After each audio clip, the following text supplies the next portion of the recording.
as favorable for any sort of tropical cyclone intensification. Your main concern up here as Hurricane Ian travels back to the northwest, does a recurve back over here once it exits northeast Florida, is flooding. Your main concern in the Orlando area and Daytona Beach is flooding. The wind speeds are not going to be what you're worrying about here, but rather just areas of excessive rainfall that will probably occur as Hurricane Ian travels to the north. By then, it will be Tropical Storm Ian. So it will be a blustery day out for a lot of people as Ian approaches Daytona Beach and Orlando areas, but it will not be, patios and awnings flying off.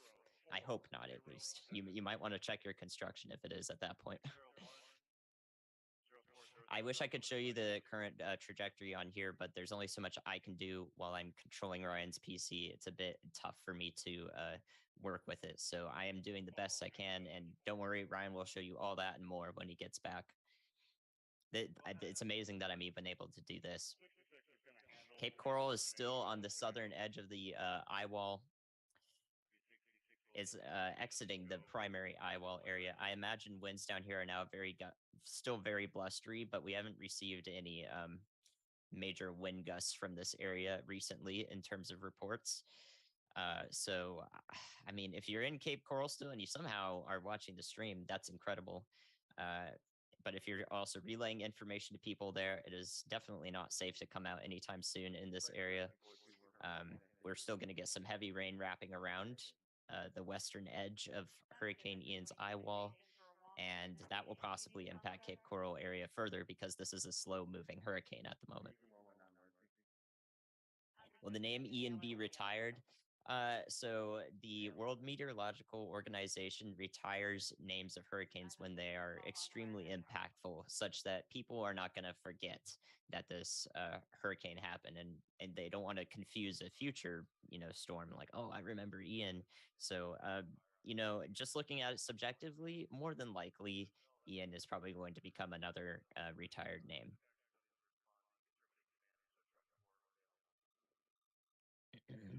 Thank you guys all again for all the support.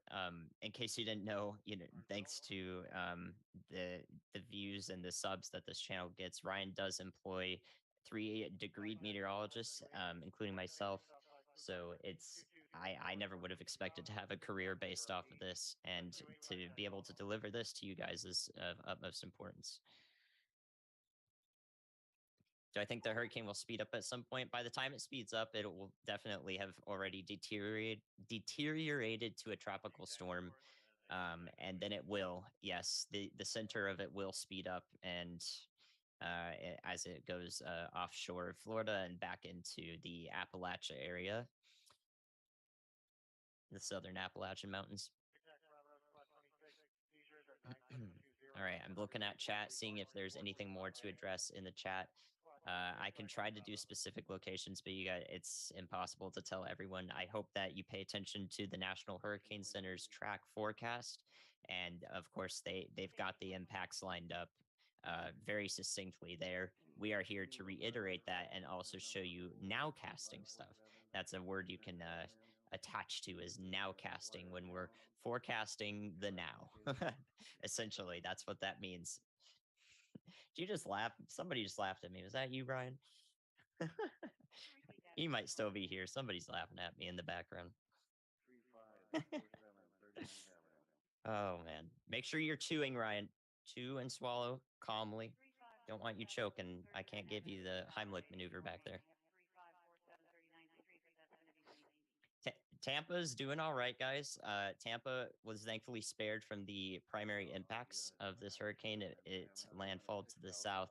So a lot of areas down here are now experiencing what Tampa was forecasted to experience. And, while we can be thankful about Tampa, we have to keep the people down here in mind as well, because their livelihoods are being destroyed by the amazing amount of water that has come into the area from offshore, or from onshore rather. Tampa, though, is still experiencing some pretty gusty winds right now. 50 to 60 mile an hour winds are frequent along the Tampa Bay area. And as far as storm surge goes, because a lot of the forecasting and evacuation was based off of storm surge forecasts, which is literally when water is brought in from the ocean onto land by powerful winds. The storm surge is still expected to happen in Tampa Bay to some extent, but not definitely not the sort of a doomsday forecast that were happening before. So that will happen once Ian passes the latitude of Tampa. So once it's like due east of it, the wind direction should shift such that some of the water will re-enter the bay and perhaps some minor flooding could occur. So that's what I think about the Tampa area. Is that good, Ryan? Are you done? Are you ready? I'm ready to go. Cool. I'm ready to go. Thanks again, Andy. And as always, guys, let's give let's give Andy some love in the chat. Let's get a bunch of thank you, Andys. We need an emote to represent that or something. That'd be funny. But yeah, as always, super thankful to have Andy's input as I step away from the computers for at least 20 to 30 minutes every 12-hour period that we're live streaming here. So I really do appreciate everybody for sticking around, and I obviously appreciate Andy for his incredibly valuable input. And we are still in the middle of tracking this hurricane. Obviously, it's weakening. It's slowly going to lose steam as it moves over the center part of the state. But as the storm weakens and it gets into different terrains and different areas, the impacts and the potential dangers associated with it just change. They don't necessarily go away. So we're going to continue to watch the coasts as there are hurricane warnings on both sides of Florida. And we're going to continue to watch the central part of Florida for all that devastating potential flooding that's more than likely starting to unfold already in the northern extent of that heavy rain band that's just been sitting over there over Northport in Venice, Verna, Valmo, and moving into Arcadia right now. I just, if something like this were to occur where I live, it would be just the most unbelievable thing ever as far as flooding goes. Obviously, Florida's a little bit better with the drainage, but if this goes on long enough, this amount of rain in this little spot in this short period of time will cause catastrophic flooding of its own. And we expect that this could continue all the way up there close to Tampa and then eventually to Lakeland and Sebring and eventually into Orlando, as well as the storm slowly chugs off to the north and to the east. Latest update from the National Hurricane Center tells us that we're down to 140 mile per hour winds. Now, this is 45 minutes ago. So we're going to get another update here in about 15, 20 minutes. But this is 140 mile an hour winds, and it's probably down to 130 now or something. But you can see that we are still expecting it to be a hurricane potentially past Arcadia, maybe even around the Sebring area. So we're still going to have hurricane force winds all the way into central Florida, meaning that a lot of places are under the gun for seeing the impacts that come along with that. Down trees, power lines, power outages, damage to roofs and stuff like that. So brace for hurricane, impacts in places Ryan, this like Brad. Do you copy? Placid Lakes, Lake Placid, Avon Park, Sebring, Prairie Ridge, Hillcrest Heights, and Bowling Green, and all of these places. And we're going to check on Brad now. Yeah, go ahead. Hey, we are finally starting to see that push of water. It took forever, but we're finally seeing the push of water here in Punta Gorda. Water has come up considerably, so I'm expecting storm surge pretty soon. It's coming up pretty quick. I don't think it's going to be the 15 to 20 feet that we were expecting, but it's going to be pretty high. So it's moving in now, and it should come up very quickly. All right, that was an update from Storm Chaser Brad Arnold telling us that the storm surge is starting to come up now in the Punta Gorda area. If you remember when we first started the stream, it was a pretty scary look at this very harbor that you're looking at here. It was empty, it was dry. there was no water where you're looking at right now because it had receded backwards into the ocean with that offshore flow from approaching Hurricane Ian. And there were people out there playing in it and stuff. And we thought that the storm was going to go just a little bit farther north than what it did and bring that wall of water that it did end up going to Fort Myers Beach. But we thought that was going to come up into the harbor.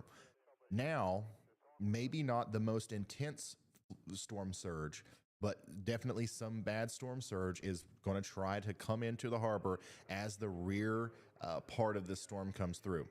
So the backside of the storm, the rear eye wall, the second part of the storm that these guys are going to have to go through is going to try to drive some of that ocean water up into the harbor and cause storm surge problems. Don't think it's going to be 15 feet. Don't even think it's going to be 10 feet, but it could certainly be high enough to cause some major problems. So I want to make sure we're communicating this correctly. This is not over for Punta Gorda. This is not over for Northport. This is not over for Burnt Stone Marina. This is certainly not over for Boca Grande, Pineland, and all these places. And it's not even over for Fort Myers Beach. We have the backside of this storm to go through, and it'll be several hours before we're completely out of the woods here. And while we go through that, it looks like now an additional problem that we might have to deal with is storm surge. So one of our storm chasers, Vince Welty, is back in that rear eye wall now. You can see very clearly on the on his feed there that things are starting to go downhill again. He's on that same bridge he was been on for a while, and the rain bands are starting to come back in. The wind is starting to roar again, and we are going to see this just like we saw earlier. Is slowly but surely get worse and worse until we're back up there, probably seeing wind gusts in excess of 100 miles per hour, more damage to trees and homes, and that'll last for a couple hours, and then hopefully it'll slowly taper off, and we will be done with the storm down here in southwestern portions of Florida, specifically around the area where it made landfall. However, we've still got some time to go before that's going to be a reality, so we're going to stick with you as long as we can and continue to report on this until, it's either over or until we're just not needed anymore. There will eventually be a time where it's not necessarily, we're not necessarily going to need to be here constantly relaying information. And at that point, we'll go back to making regular YouTube videos and save our live streaming capabilities for the next inevitable storm that comes through. That's a big deal. But for now, we're going to stay here for as long as we possibly can for you. We may even do another stream like Andy was talking about earlier. We may split this up and go further into the evening tonight, or we could come back tomorrow. I'm not 100% sure what the plan is, but just know we're not going anywhere anytime soon. Looking at the latest information coming in, and I really do appreciate y'all who are helping in the back end on Twitter, sending me stuff.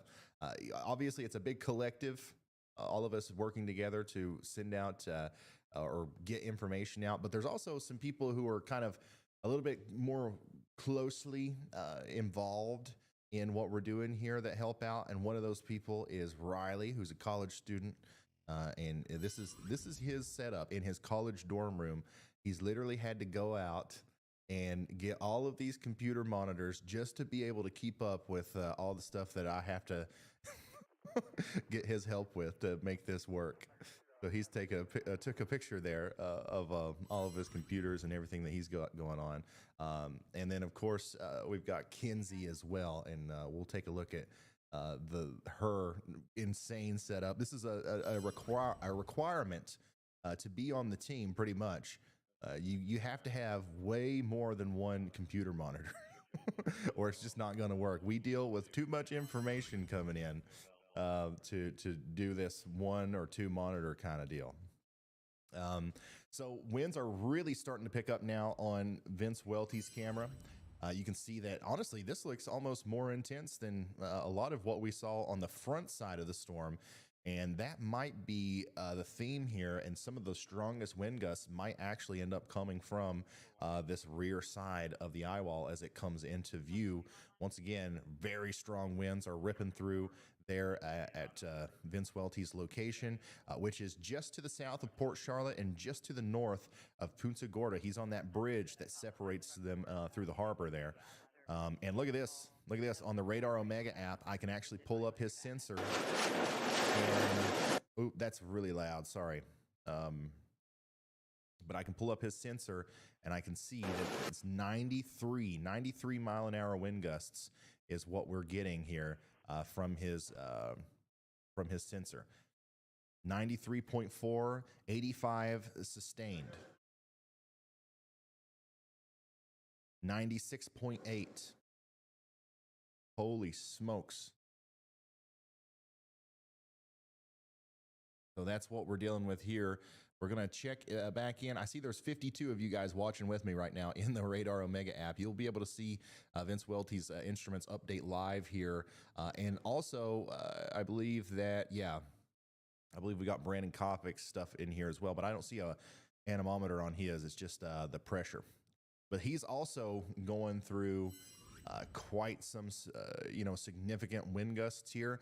Things are really starting to pick up in Port Charlotte a lot quicker than what I think we saw with the first part of the storm.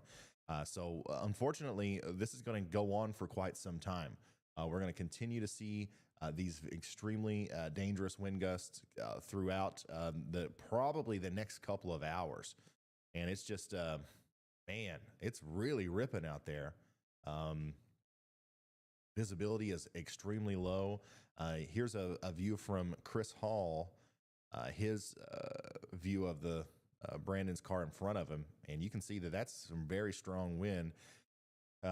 Chris, I see things are starting to pick up again. What do you estimate the winds are blowing at right now?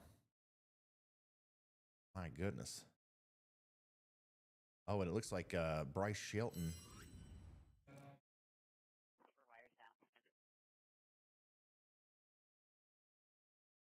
Looks like Bryce Shelton is in an area in Port Charlotte that is starting to be inundated by water. I see a lot of water on the road. I believe that's storm surge that's come over the road there. So obviously we're starting to get to the point to where some of these feeds are going to get choppy. It's the internet and they're in a hurricane. So we're going to try to stick with these guys, but eventually there might be a point where we lose our connection with them, just to give you a heads up. Storm surge in Punta Gorda, Florida.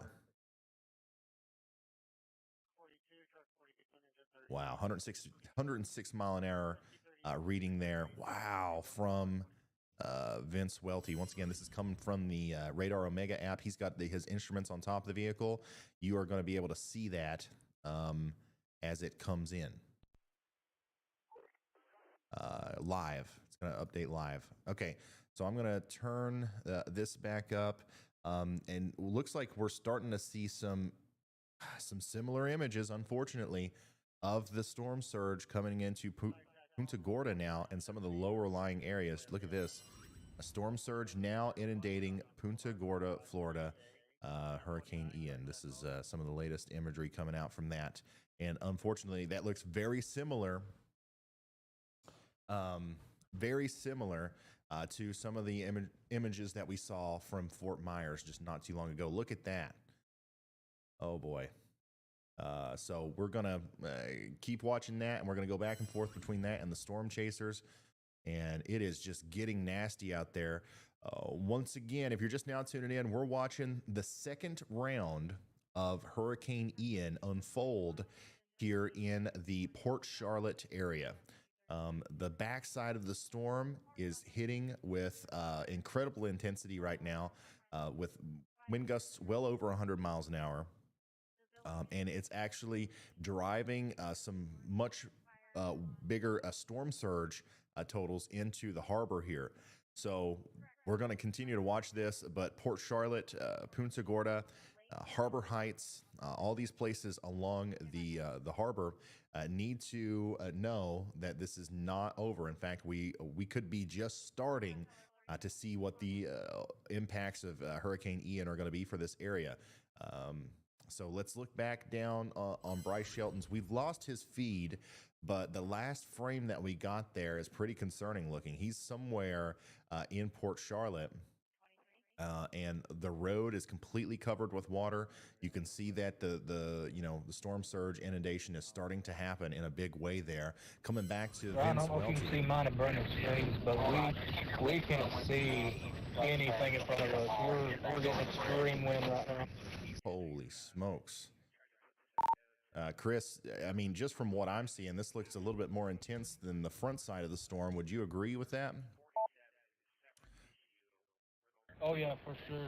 You cannot see in front of you. I mean, Brandon is right in front of me, and you can barely see him, and it's blowing us all over. We're trying to get back towards the south, but Lord, we can't see in front of us at all. Man, now this is once again, this is looking a whole lot worse than anything that we saw earlier with the front of the storm coming in. Let's come back to Brandon Kopic's feed here. These guys probably should try to get to a safe place quick, because we're seeing some concerning signs of some storm surge coming up into the Port Charlotte area. And then also they're in a situation where they literally can't see anything. And the winds are gusting well over 100 miles an hour. So we're going to stick with them. We're going to stay with them here. This is a live look at what's unfolding in and around Port Charlotte, Florida. And if we could change Brett Adair's location marker to something else, he is not in that location anymore. But yeah, this is probably going to continue for quite some time. As this storm is still moving extremely slow. Brad, it's looking to me like this is way more intense than anything we saw on the front side. Can you concur? So once again, two different sides of the storm whenever you are in the 100%. I don't know if you remember the recon data that came in earlier from the hurricane before it made landfall. It was the 158 mile per hour surface wind estimation that it had was on the west side, which is very odd. Normally it's on the northeast quadrant, but the west side it's backloaded. So the back side is going to actually be the hardest part of this hurricane. So I'm hoping people don't get caught off guard by that. Once again, another really useful thing with what we're doing here. Rapid information. Ryan, just relay. to kind of give you a heads up on my plan, the water is definitely coming in. I'm going to wait until the water is coming over, and then I've got to get back, and then we've got a parking deck to get to, just in case that 12-foot storm surge does realize. Guys, this is Hurricane Ian. This is Hurricane Ian, and it was hiding behind the eye, it seems, and some of the worst impacts from this storm are going to be felt on the backside of it. Looks so. If you are currently in the eye of the storm, or if you are currently experiencing the front side of it, just know that it's not going to be any better whenever the backside comes around through. Remember, this thing, like he said, it's backloaded. A lot of that really strong. A lot of those really strong wind gusts for the entire duration of this thing, especially after it got past Cuba, have been recorded on the western side of the storm. And now we're seeing that translate into a ground truth here through our storm chasers who are in the Port Charlotte area, just getting absolutely battered by flying debris and, what you would expect to see from a Category 3 or 4 hurricane. Definitely seeing wind gusts well in excess of 100 miles an hour here. Power is out. These guys got to get away from those power lines too. That's dangerous. That's extremely dangerous right there. But we're watching this unfold. So if you are currently in the eye of the storm and you think it's over, unfortunately, it's not. You are getting ready to get in to some pretty big trouble if you are in areas like let's see here, Ridge Harbor, Morgantown, Fort Ogden, all the way over into Vermont, Sparkman, and even as far north up there as Joshua. This hurricane is backloaded on itself. It's all behind the western side of the eye wall for the most part, as far as the intense winds go. And it looks like this is going to cause even more wind damage as it comes through the Port Charlotte region. Also, you got to think there's a lot of other areas that are experiencing similar conditions right now to what we're seeing from our storm chasers. We're seeing the same thing happen in Seidel, in Hull, in Arcadia, in Pine Level, and it's starting to try to let up in places like Northport. But for the most part, this is still an ongoing, developing, dangerous situation. And on top of all this, we've got the storm surge that's possibly going to try to come back up if this storm continues to try to jog to the north a little bit. So incredible look at a very dangerous hurricane that's currently ripping through areas near Port Charlotte. And at this point, it's no longer, I don't know what the latest update is. I think 6 o'clock, we're getting a new one, right, Andy? We're going to get Hurricane Center update in a minute. I'm actually not sure if they'll release a new one at that time. Okay.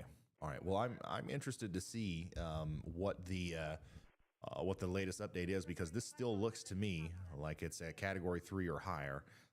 And especially if we're specifically talking about this side of the storm, which is where most of Ian's wrath seems to be.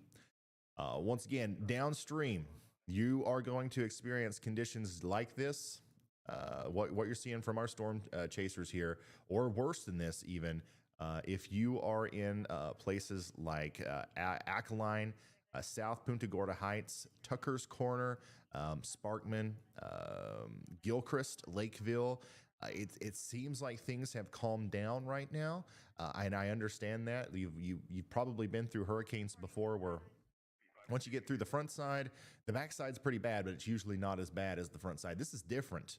The back side is actually going to be tremendously more intense, it seems like, than even the front side was. So we're going to continue to watch this, but everybody downstream here, get ready for what is going to be another long session of hurricane force winds. And it's crazy to me that we're still seeing this intense of a storm, and the center of circulation is so far onto land. It's not obvious. It's obviously you can't go very far into land in Florida, but for a hurricane, the fact that we're still seeing gusts well in excess of 100 miles an hour, 110, 115, is pretty impressive, and it's pretty concerning for areas downstream. Looks to me like even places like Bowling Green, Avon Park, and Sebring need to be on the lookout for, not only just hurricane force wind gusts as the storm gets closer to you, but maybe even Cat 2 hurricane wind gusts, Cat 3 as the storm is holding together as it comes through. So I'm getting a lot of updates on my phone. I don't know if you guys hear that thing going off or not, but I'm going to turn it off, kind of set it to the side. But my goodness, this has really turned into a little bit of a surprise on the backside of Hurricane Ian here. We got a purple light, so let's get an update from Riley. Why don't you go ahead, Riley? Hey Ryan, if you look at Bryce's stream, he has our first view of storm surge coming up in Port Charlotte, Florida. All right, thank you so much, Riley. Riley's the one that we showed the picture of earlier with the computers. He's helping out, talking to the storm chasers, making sure that they're okay, and letting me know which feed to bring up in a situation like this. It looks like we're getting reconnected to our storm chaser, Bryce Shelton, who is in the middle of some pretty significant storm surge up here in Port Charlotte. Now, obviously, this is an intermittent connection. I'm not seeing, I don't know how delayed this is or anything, but we're only getting like a frame every once in a while.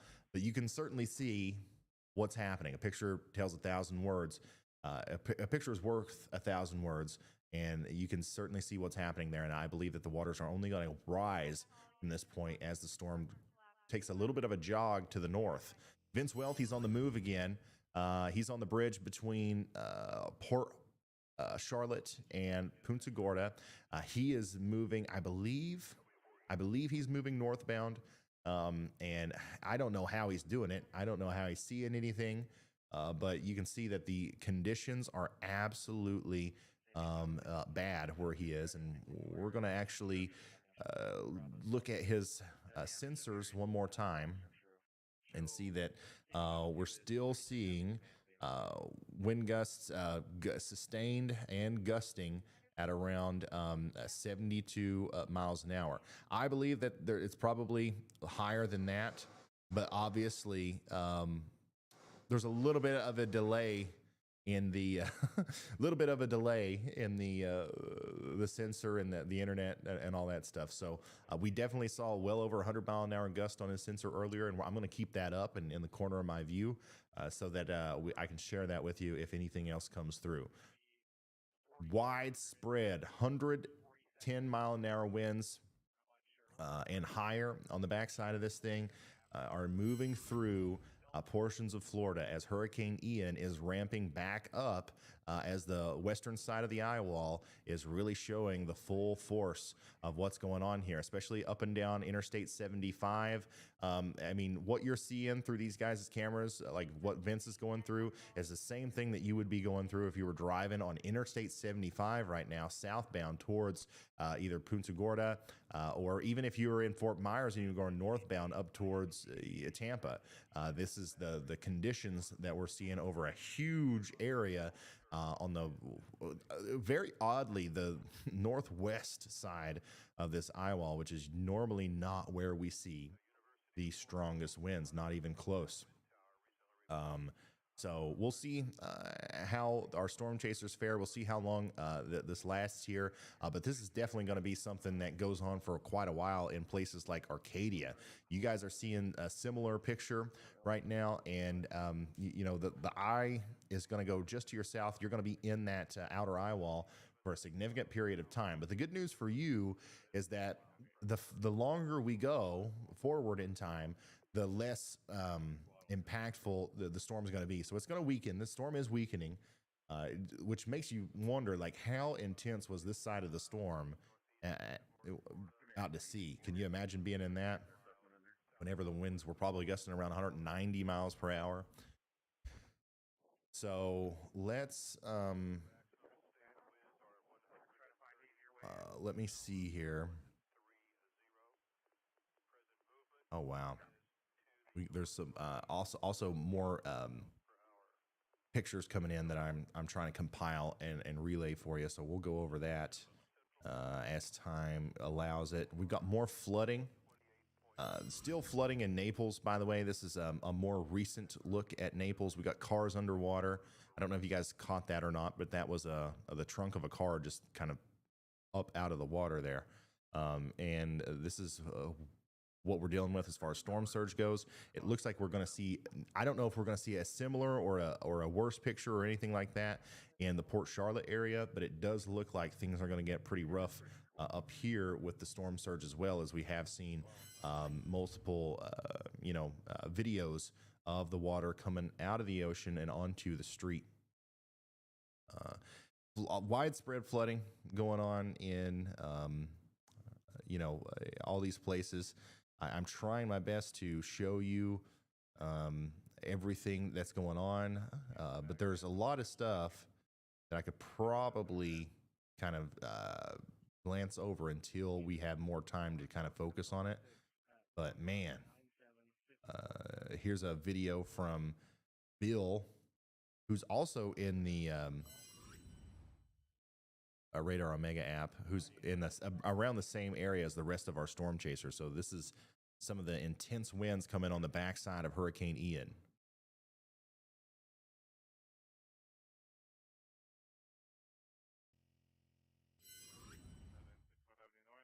Incredible.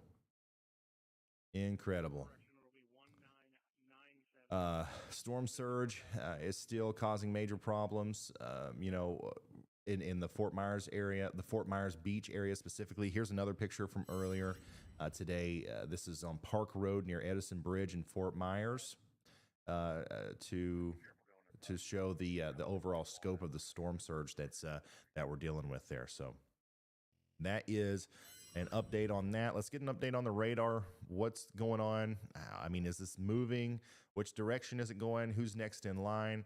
As you can see, this part of the storm here is what we're seeing an increase of winds with. So the front side honestly wasn't that bad. I mean, it was, don't get me wrong. It was bad, but that's where we saw the majority of the storm surge. That's where we saw a lot of those wind gusts. That's where we saw a lot of damage. But it seems to me, at least on the northern side of this storm, the western extent is where the vast majority of the power is. And this is going to continue to, wreak havoc on this area and then go up to the north. Okay, so if you are in Wakulla, oh man, I know I said that wrong. I'm sorry.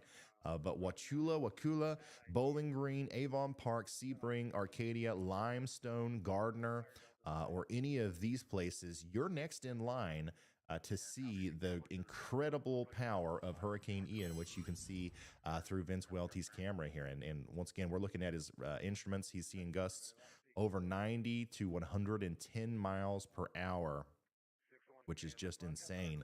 This is way more intense than anything we saw from the front side of the storm, which is quite unusual to say the least. Here's a video from Chris Hall of some of the debris flying around down there in downtown Port Charlotte and the Punta Gorda area.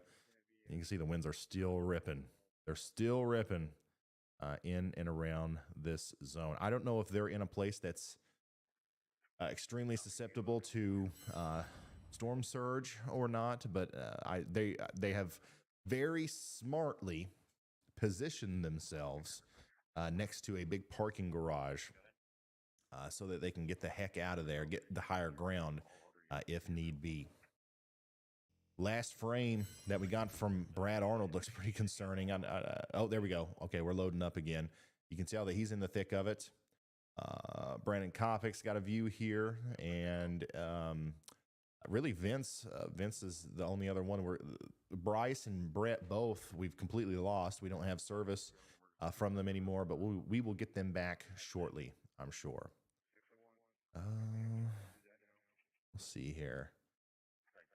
Yeah, thank you guys for sticking around. And once again, I really think that this is one of those instances where live relaying the this information as it comes out without having to worry about producers or making a graphic for it or anything is incredibly valuable.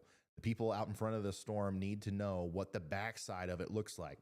So one more time, if we haven't already, everybody that's watching this right now, if we could work together to get this vital information in front of as many people as possible, just hit that like button on YouTube.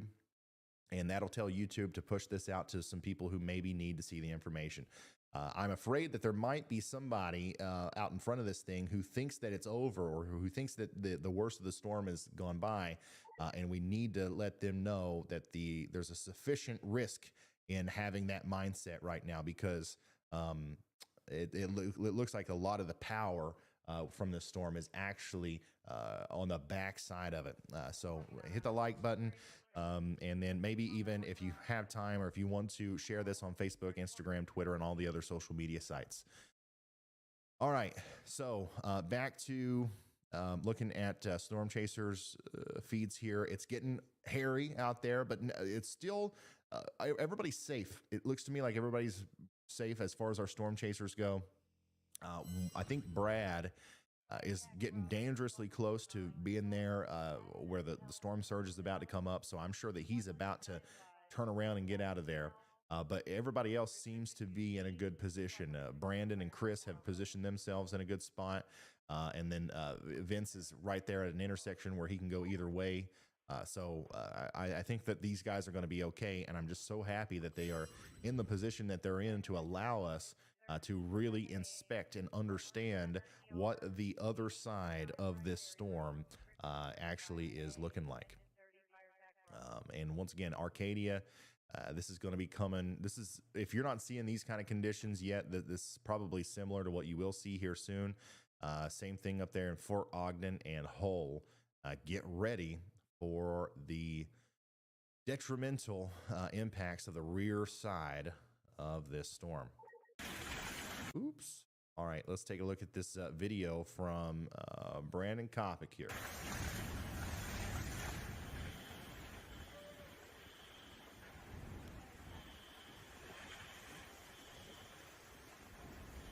Hear the fire alarm going off in the back.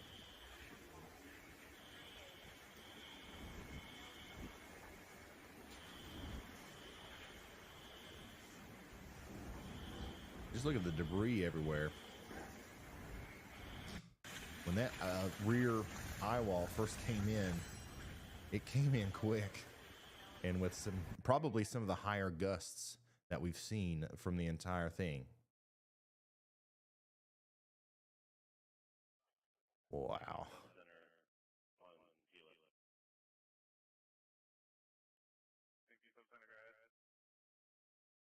There's a plethora of information coming in. I'm trying to organize it. I'm trying to, condense it for you. Here is some footage from I-75. This is from Venice in Florida, or Venice. And the winds are just insane. You can see that this is also a part of the backside of that storm that we're watching now through a lot of our Storm Chaser feeds. And you can just see, thankfully, there's nobody on that road. Anytime I look at something like this and we see a normally heavily populated, area with no people in it, I know that the Weather Enterprise as a whole is doing their job correctly.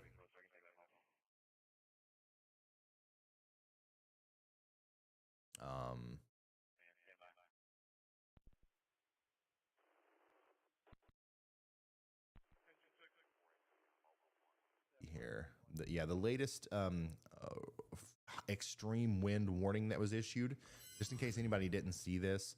This is about 50 minutes ago, but Port Charlotte all the way up to Gardner and Arcadia are included in this. So almost 1 million people were under the gun here in our latest extreme wind warning. So Fort Myers Shores, Gardner, Fort Ogden, Port Charlotte, Rotunda, Inglewood, all these places, you need to move to an interior room now if you haven't already, and understand that there are extremely dangerous winds currently en route to your area. This is going to cause damage to your home. I don't care, 110 mile an hour wind gusts are going to cause damage to your home. So please take this seriously. Get away from windows. And whatever you do, do not do this. These are Storm Chasers. I believe this is Jim Cantori. Yeah, this is Jim Cantori right here. This is a behind the scenes look at Jim Cantori getting just about knocked out by a tree branch here. I think this is the clip. This was live on the air. I don't know at what point he got hit by the tree branch, but somebody behind the scenes, I guess, filming it. And yeah, there's no tree branch impact there, but you can see he literally almost got blown away by a big gust there as the storm was coming in. So that's, part of what we're dealing with here. We've got high wind gusts. We've got terrible storm surge. We've got an ongoing tornado threat. And we've got just so many things happening right now. I hope we're doing a good job of getting, all the most important aspects of the storm, all the really key points. I hope we're doing a good job of communicating those. This is what the storm surge looked like earlier today in Fort Myers Beach. And I'm retweeting all this stuff, by the way. If you guys want to see any of that, especially some of the stuff that I'm throwing out there that has graphs, if you guys want to see any of that information up close, it's all on the Twitter. And it's at Ryan Hall, y'all, on Twitter, Facebook, Instagram, and everything. some other good places to follow on Twitter if you're looking to get more information on this is Radar Omega. They're tweeting awesome stuff about radar and the satellite imagery associated with this storm. And then, of course, the National Weather Service, right? Your local National Weather Service office and the National Hurricane Center, NHC. Those are two unbelievably good resources for really vital information during a situation like this. It's where I'm getting a lot of the stuff that I'm telling you guys, a lot of it. Let's see here. Oh boy, there's so many pieces of information that it's almost overwhelming at this point. Once again, if you're just now tuning in, this is live coverage of Hurricane Ian, Category 4 Hurricane Ian, who's causing widespread, just really devastating damage across southwestern Florida. We've seen some bad flooding, and now we're starting to see some of the really bad wind damage coming out of this. This is just unbelievable.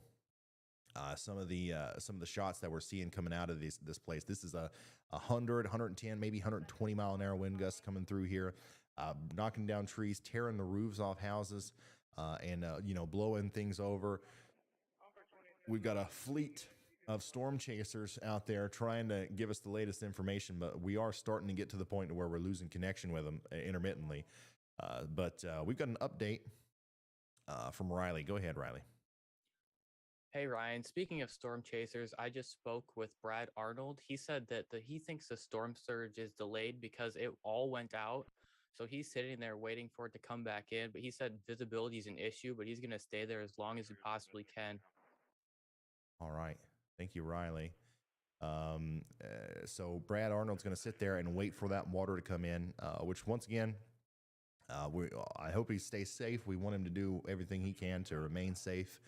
But that could be a vital piece of information for us to know when the water does start coming in, because it likely is going to. The center of circulation, that low pressure center, is going a tad bit north now, meaning that whenever this storm goes off to the east a little bit more, we're going to have a west to easterly flow from the Gulf of Mexico into the western shore of Florida.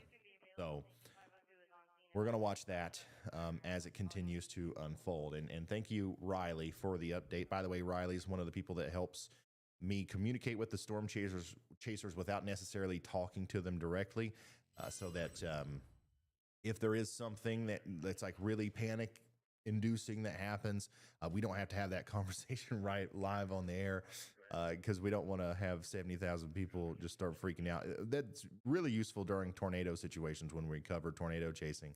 But Riley does an incredible job communicating with the storm chasers and making sure that everybody's squared away and good to go. So, man, it looks to me like that storm surge is getting pretty close to where Brad Arnold is. As he said, visibility is an issue, but you can clearly see that we're starting to see some of the overspray come up and hit the headlights of his vehicle there. So we're going to continue to watch this as things continue to go south. Conditions continue to deteriorate in the eye wall of Hurricane Ian.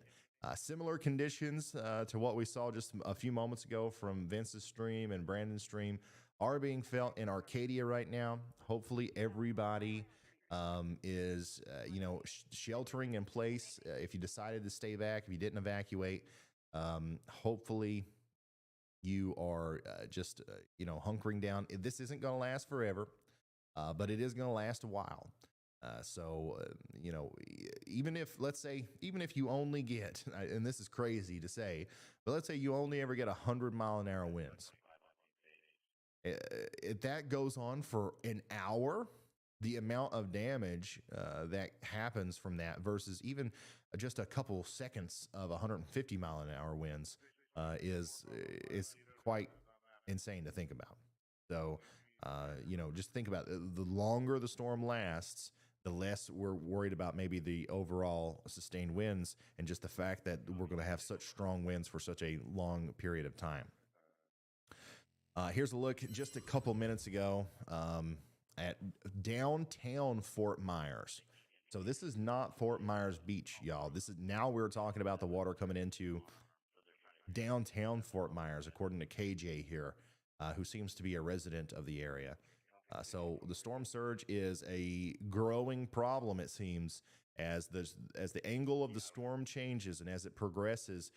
It's going to bring in a lot of water into some of these areas that's, first of all, already seen it.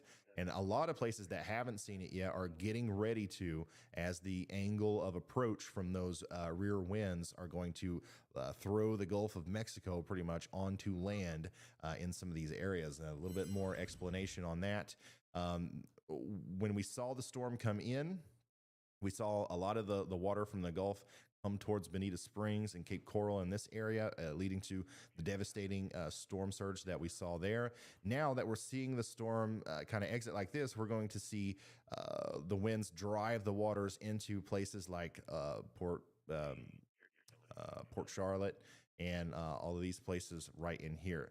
Specifically, Burnt Shore Marina, Punta Gorda, South Punta Gorda, Charlotte Beach, and Port Charlotte. These places, along with Pineland, Pine Island Center, and of course, continuing for Fort Myers Beach in St. James City, the storm surge situation is only going to get worse and worse.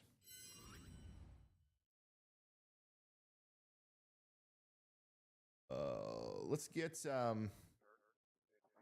an update from Vince Welty. Hey, Vince, if you got a second, can you give us an update on what we're seeing on the road there? Are you seeing any sort of storm surge inundation yet, or are we mostly seeing freshwater flooding right now?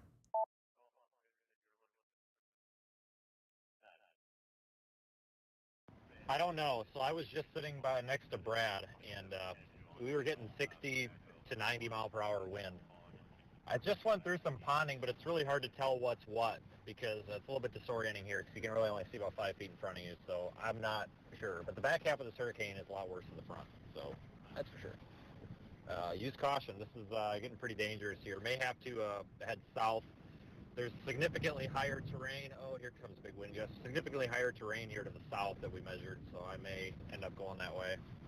I can't really go in a parking garage. I'm too tall, but I'm going to go over here and park next to it, get a little bit of relief for this, and try to figure things out. All right. That was a live update from storm chaser Vince Welty, who's right in the middle of some really intense, Hurricane Ian west side eye wall action right now. And there's debris all over the road.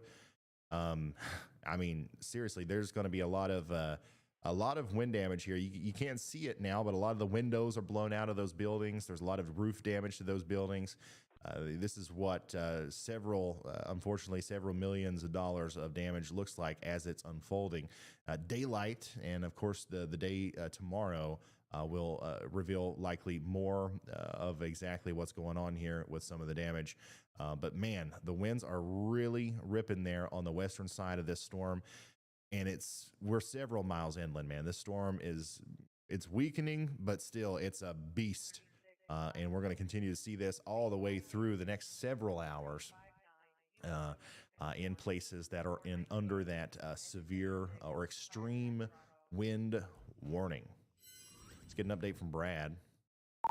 Hey, Brad, we're watching your stream.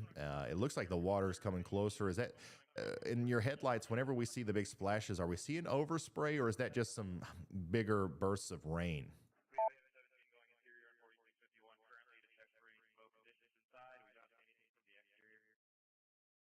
Yeah, the backside of this eye wall is insane with Hurricane Ian. I think it's kind of a mix. The waves are definitely getting closer to coming over, but it's really, really tough to tell because visibility is so low right now, Ryan. I'd be lying if I knew for 100% sure. I do know that the water has come up quite a bit. It does look like when it does spray like that, normally a wave won't spray all at once, and this is spraying all at once, kind of like it's wind driven, like it is rain. So I don't think it's ocean spray, but not 100%. All right, that's Storm Chaser Brad Arnold. Guys, incredible video here from Danielle from Fort Myers. Look at this chaotic mess of flooding, winds. Looks like little vortices, little water spouts in there. You see that? Are you seeing this? This is 12 minutes ago. Danielle had her friend Rob, who lives there, send her this. This is, I mean, that is nuts to see. You know, you can literally see how the wind is interacting with the water there and producing all these little subvortices. That's where some of those really strong gusts end up producing more damage in those areas. So words cannot describe the sheer intensity of the backside of the eye wall of Ian. That's what the weatherman, I'm the weatherman, whatever man said here with this video. So yeah, Fort Myers. So for a lot of today, we have been talking about Fort Myers Beach and the significant storm surge and flooding that they've seen. Now it looks like that's getting into Fort Myers, the downtown area, as we are approaching major flood stage there at 7.22 feet and rising. Please note, Fort Myers is across the river from Cape Coral. So with the changing directions of the winds here as the storm comes onto shore, we're going to see different impacts in different areas.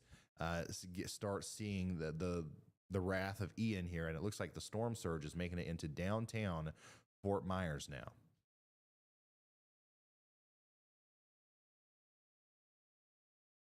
Let's see here. Yeah, these guys, it looks like Brad is. Hey, Ryan, I was able to get a better view of it. The waves are coming up, storm surge is getting higher, but the spray that you saw was not from the ocean. I believe that was just from the rain that was building up on the guardrail right there. Okay. Thanks for the clarification, Brad. Looks like they are getting out of there, and we're going to head to a different area. And it looks like, so Vince is now in a stationary spot. It looks like things, obviously it's still a hurricane. Obviously the winds are still insane, and there's still a lot of damage occurring. But it looks like things might be trying to ever so slightly calm down, and we can only hope that that trend continues because, man, I'm telling you, the damage that's going to be uncovered whenever the rain and the wind stops here is already going to be very widespread, and too much more of this is just going to be it's going to be bad.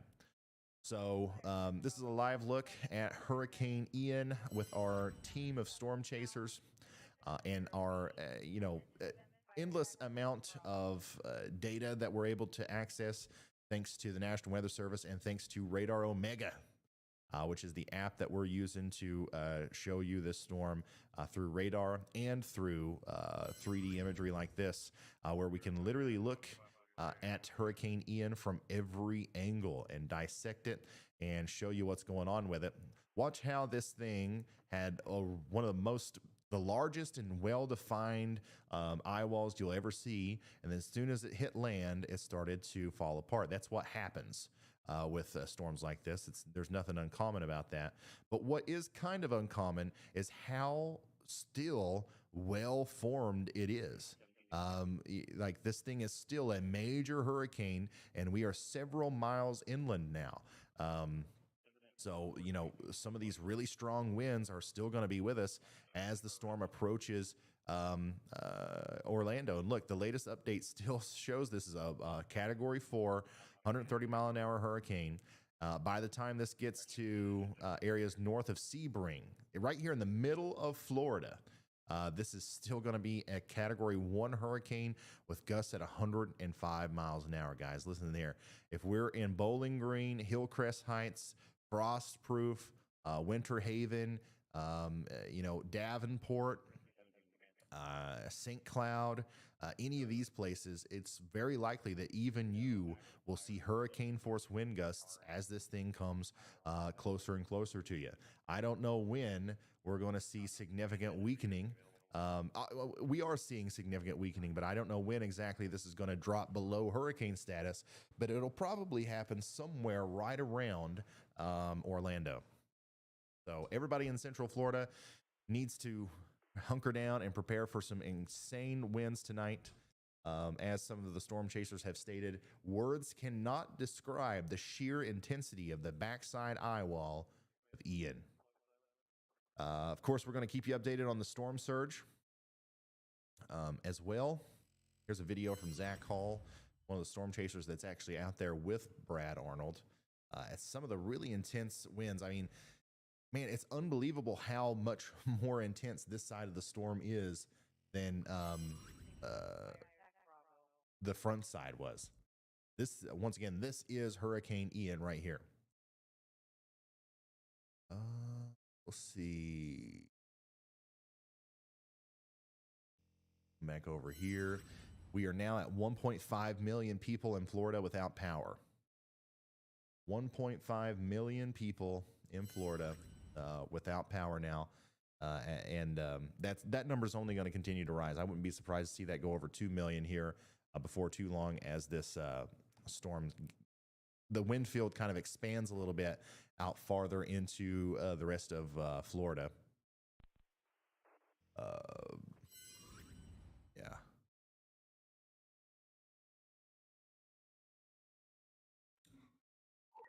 I forgot to bring a new water bottle with me. I'll get one here in a second. My goodness. This is terrifying. Hurricane Ian's extreme winds are just relentless at Northport. So this is a view from Northport on the I-75 live cam. My God. That just goes to show you how wide the wind field actually is. And let me show you. Let me show you something here to explain what we're looking at a little bit better. Note those extreme winds. This was just 10 minutes ago in Northport. Okay, this is where Northport is. All right, our storm chasers are down here. So everywhere inside of this whole thing here is seeing the incredibly strong wind gusts like we're seeing through our storm chasers cameras. That's scary, honestly. That's a bad situation that's unfolding here. Everyone under the red pretty much is experiencing category 2 or 3 hurricane conditions.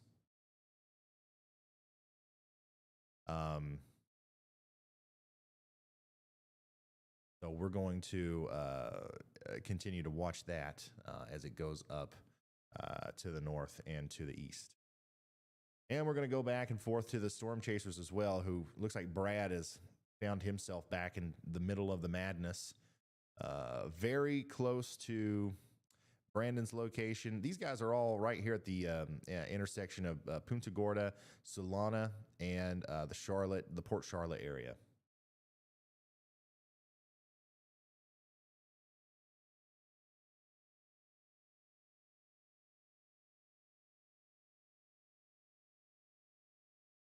Sorry, I haven't been able to look at chat a whole lot. Been trying to keep up with all the latest information. We are now at 8.54 feet of water inundation at Fort Myers, which is once again approaching or going above the flood stage, the major flood stage there. And the lights are green. So let's get an update from meteorologist Andy Hill. Go ahead. Hi, Ryan. Yeah, I wanted to update. Our previous maximum wind gust that we observed today was 135 miles per hour from a weather stim station in Cape Coral, which is on the southeastern side of the eye, now to the south of the eye. And we did get another wind gust report there from about 20 minutes ago of 140 miles per hour. Oh, wow. Okay. All right. Thanks for the update. And just chime back in anytime that we've got anything new like that coming through. So it looks like we've got a confirmed, multiple confirmed reports now of above 125 mile an hour winds, 130, 135, and 140. I am interested to see where exactly the highest wind gust was reported. It's almost always going to be whoever gets hit by the north, like eastern side of the eye wall as it first comes onto the shore. In this situation, it might actually not be that, but you know, it very well could be as well. So that's something that's interesting to me. We're going to keep an eye on that. And we are also going to continue to share some of these pictures from Fort Myers, and that we are no longer talking about Fort Myers Beach. This is also downtown Fort Myers, experiencing the devastating flooding that comes along with a major Category 4 hurricane like Ian. Hundreds, if not thousands, of homes are destroyed. Once again, it'll take a very long time for the locals to clean up out here after a storm like this, and we haven't even seen the start of it. We haven't even seen the half of it. I'm afraid it'll be before whenever people start getting power back. It'll be whenever people start thinking about going outside, recording things, and finding new pieces of information online before we start really understanding the entire scope and impact that Hurricane Ian has had. So that's what we are looking at. Looks like there's that 140 mile an hour wind gust report that came in. And I'm looking through Twitter. I know a lot of you guys are doing amazing work, tagging me and stuff, sending me stuff. And I'm trying to filter through that. Obviously, I'm not always going to see all of it. Here's a video from one of our friends of the channel. We've actually had Nicholas Isabella as a storm chaser on this channel before, like a year ago in a winter storm. He's from New York City, so he must have went from New York City all the way down there into Florida to chase Hurricane Ian. And as you can see, he's agreeing with the rest of us and saying that the backside of Hurricane Ian is insane.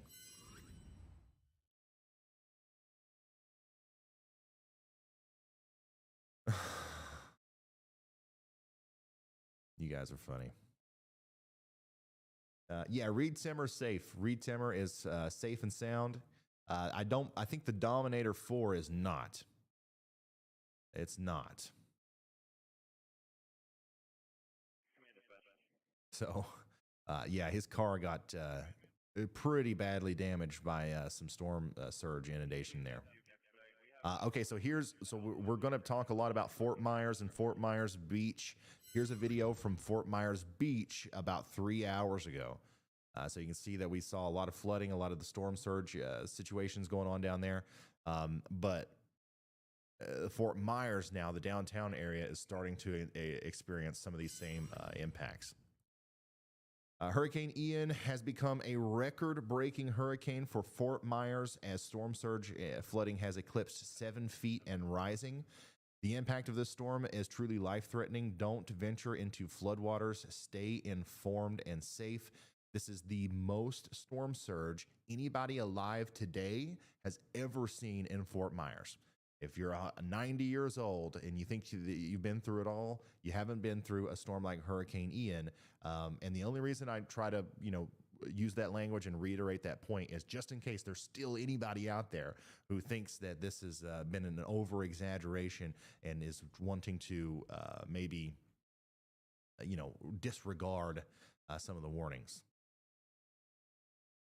By the way, I reached out to a gentleman earlier who was concerned about his grandmother whose house got damaged.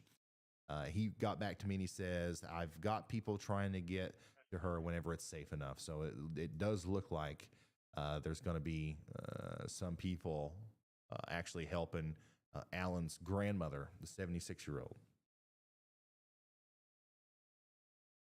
I'm going to do our best to help anybody out that needs it. And that's one of the things, whenever this is over, whenever that happens, whenever that actually happens, and this is over, one of the things that we're going to focus on is making sure that people who need help are taken care of. And one of the ways we do that is through our storm chasers. They're gonna, some of them are going to stick around and just see if there's anything that we can do to maybe help out. Still looking for new information here. If you're just now tuning in, I've been sitting here for 8-9 hours now, talking nonstop about this storm. And I do love it. I do love my job, I guess. But it is starting to get to the point where I'm a little bit exhausted. So if you hear me take a sigh or a break between speaking every once in a while, I'm just intermittently taking a break. I'm still here for the long haul, and I'm still going to be here for you guys for as long as you need me. And I'm still just as into it as ever. I'm just really trying to absorb some of the information that I'm seeing coming in, like this new tidbit from the Weather Prediction Center. Major inland flooding is expected this evening along and to the left of Hurricane Ian's track. So I've been harping on that for a while. Okay, we've been talking about this all day, but to the left and west of Ian's overall track, we are going to see widespread major inland flooding. That includes Orlando. That includes all the way up there to Daytona. So, Riley, go ahead. Hey, Ryan. Brad did finally find the storm surge. It's starting to come up. You can see it on his stream. All right. Thank you very much, Riley. Oh, there it is. There it is. You can see the water right there. Let's see if we can't talk to him. Brad, what exactly are we looking at here in front of you? I see the water, but is it getting ready to come up over into an area where it shouldn't be, or is it already in an area where it normally isn't? Ryan, it's probably about 2 feet short of where it would need to go to get over this wall. To put this comparison, there were boats probably about 200 yards out in the harbor that were sitting on dry, like dirt, because of all the water that had been thrown out, or all the water that had gone out of the harbor. So it's taking a little bit for the storm surge to come in, but it's coming in really fast now. Wow. That's incredible. What I'm going to do real quick, I do have to go get me a drink of water real quick. Andy's also taking a break. Literally, this is going to take 1 minute. This is going to take 1 minute, 60 seconds max. I'm going to throw you on the multi-view here. Also, I'm not sure how much longer I'll be able to stay at this location. We've got a lot of freshwater flooding in the streets and things like that. I don't know if you can tell, but there's a boat that has lost its anchor that is floating towards us. Oh, man. Oh, man, let me pull that up, fool. Look at that. A boat that has lost its anchor is floating directly towards Brad, Storm Chaser Brad, as the storm surge is coming in quick. Holy smokes. Once again, he's in a very dangerous situation. As much as we would probably want him to keep on this shot so we can see what happens with the boat, he should probably turn around and get the heck out of Dodge. Which is more than likely what he's going to do here very shortly. Guys, give me just a couple seconds. I'm going to give this camera a break, and I'm going to go get myself a water. BRB.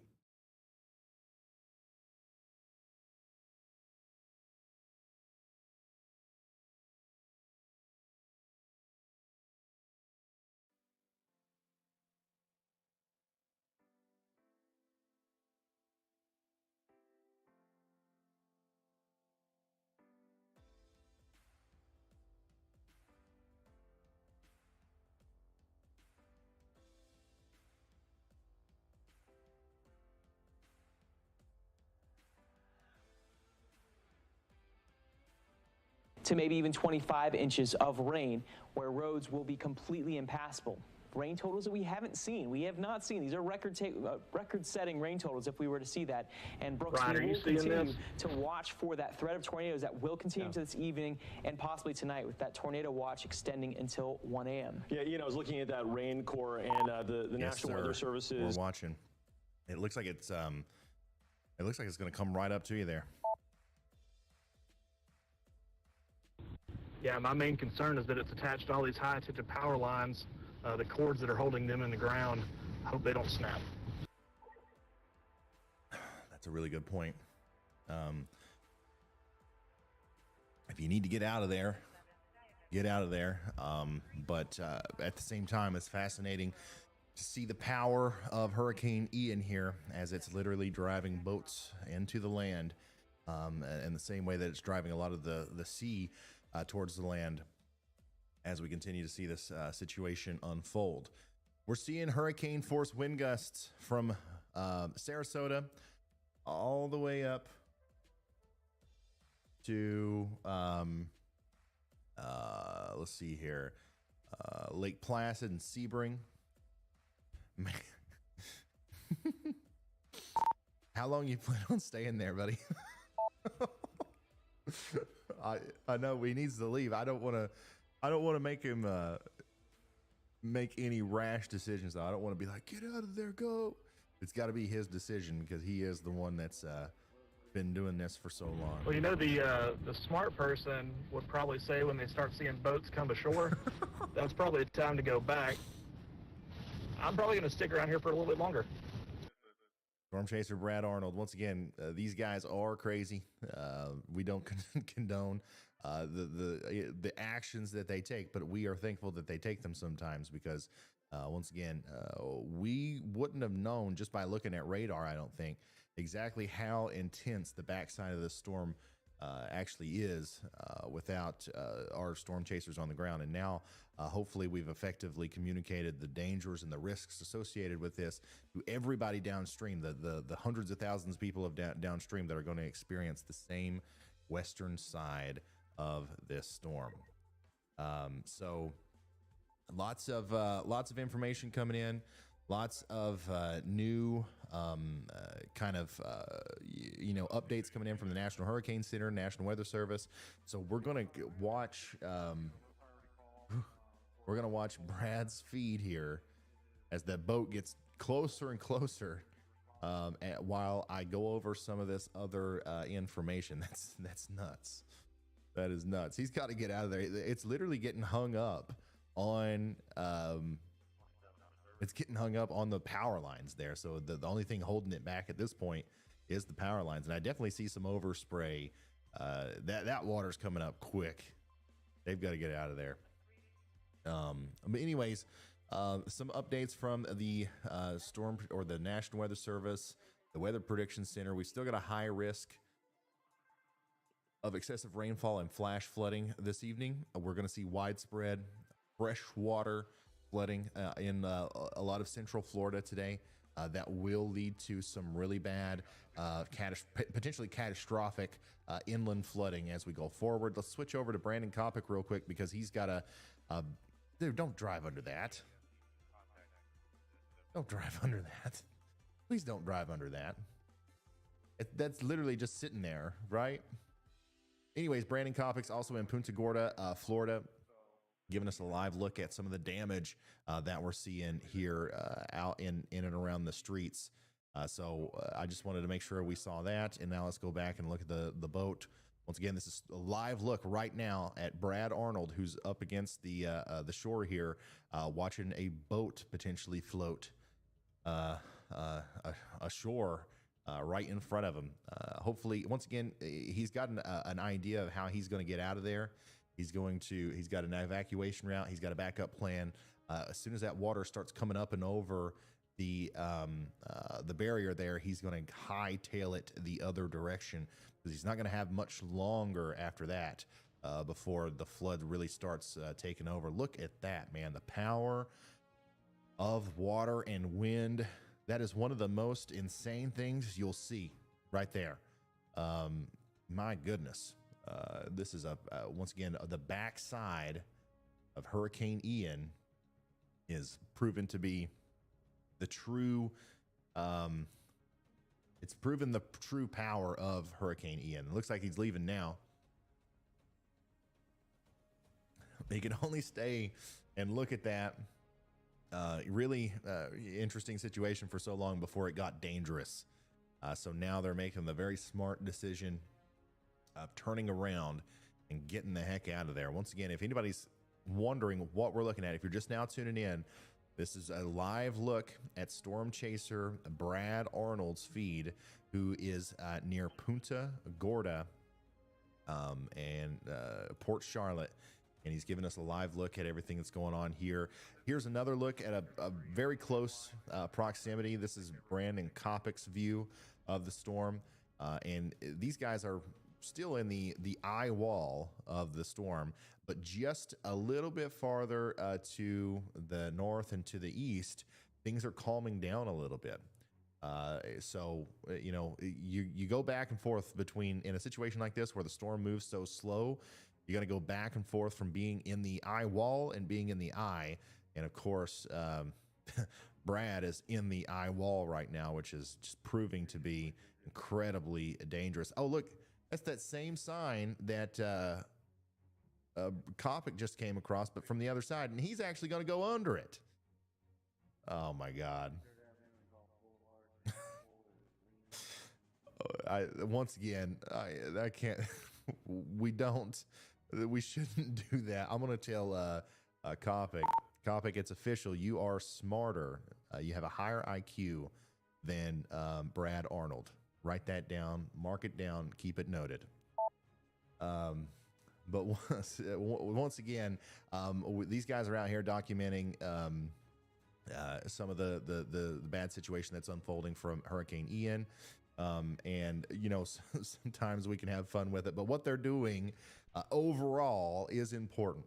Not only are we seeing that, you know, what's happening on the ground, we're able to give effective warning to people downstream, but people like Brandon and Vince have instruments on their car recording data, passing that information on to whoever finds it necessary, and it allows us to you know, better communicate what's going on now and what the future could be as far as you know, what the forecast is looking like. So looks like Brandon's got some pretty serious damage here to one of these buildings.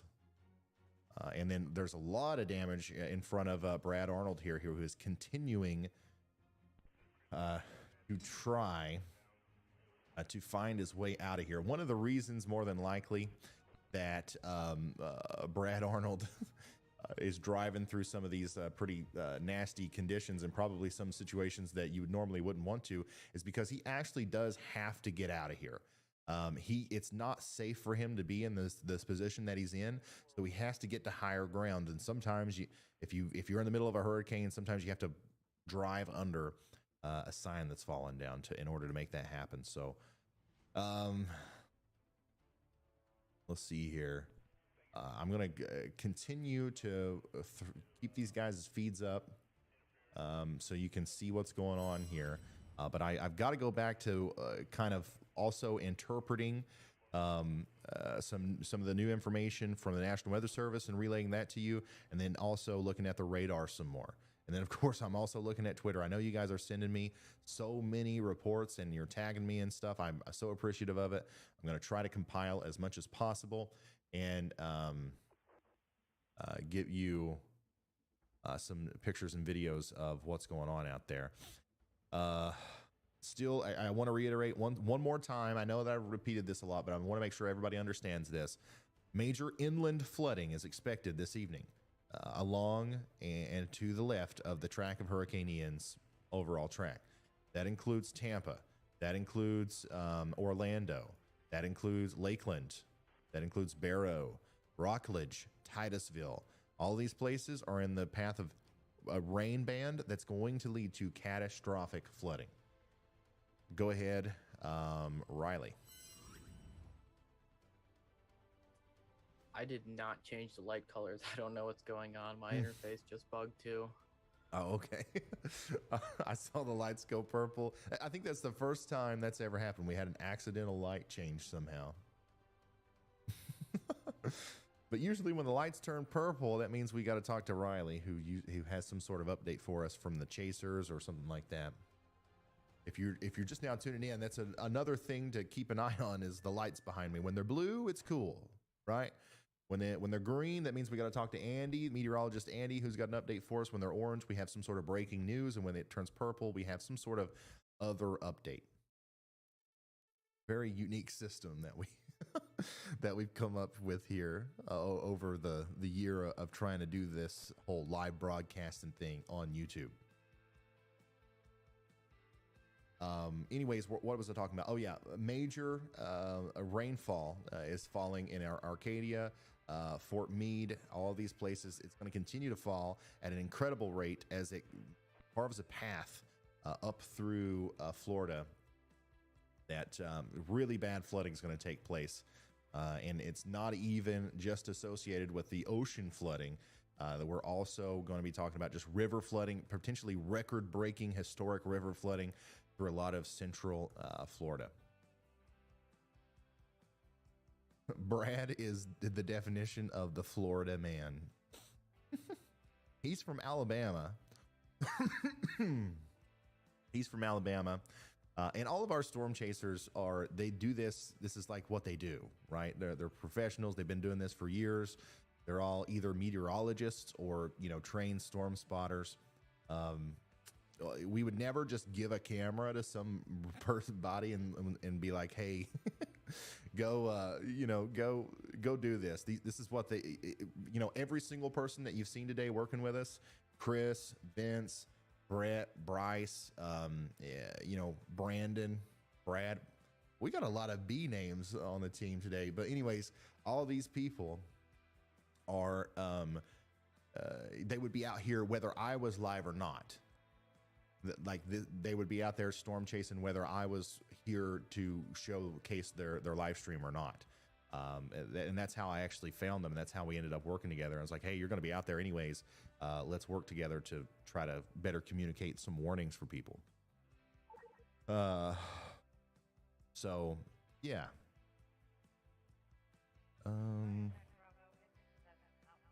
Trying to find, wow, here's a video from Inglewood, Florida, a couple hours ago. And you can see the winds are incredibly intense there. Just like we've seen pretty much through a lot of these live feeds that we've been looking at through our storm chasers.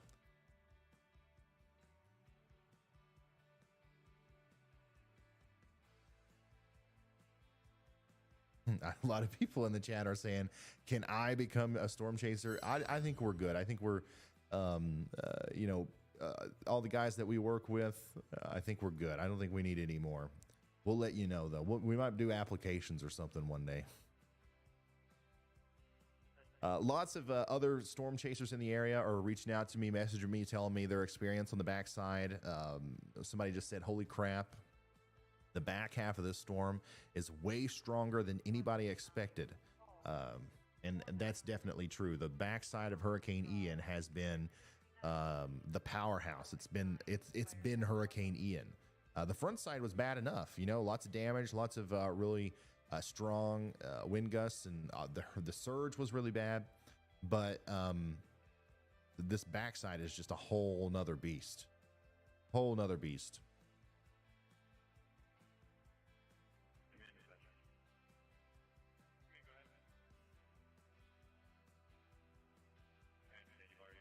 Also got a note from meteorologist Andy Hill, who said the western and southern edge of the eye wall of Hurricane Ian is seemingly much stronger due to the effects of the heavy rainfall shield to the west and northwest of the core.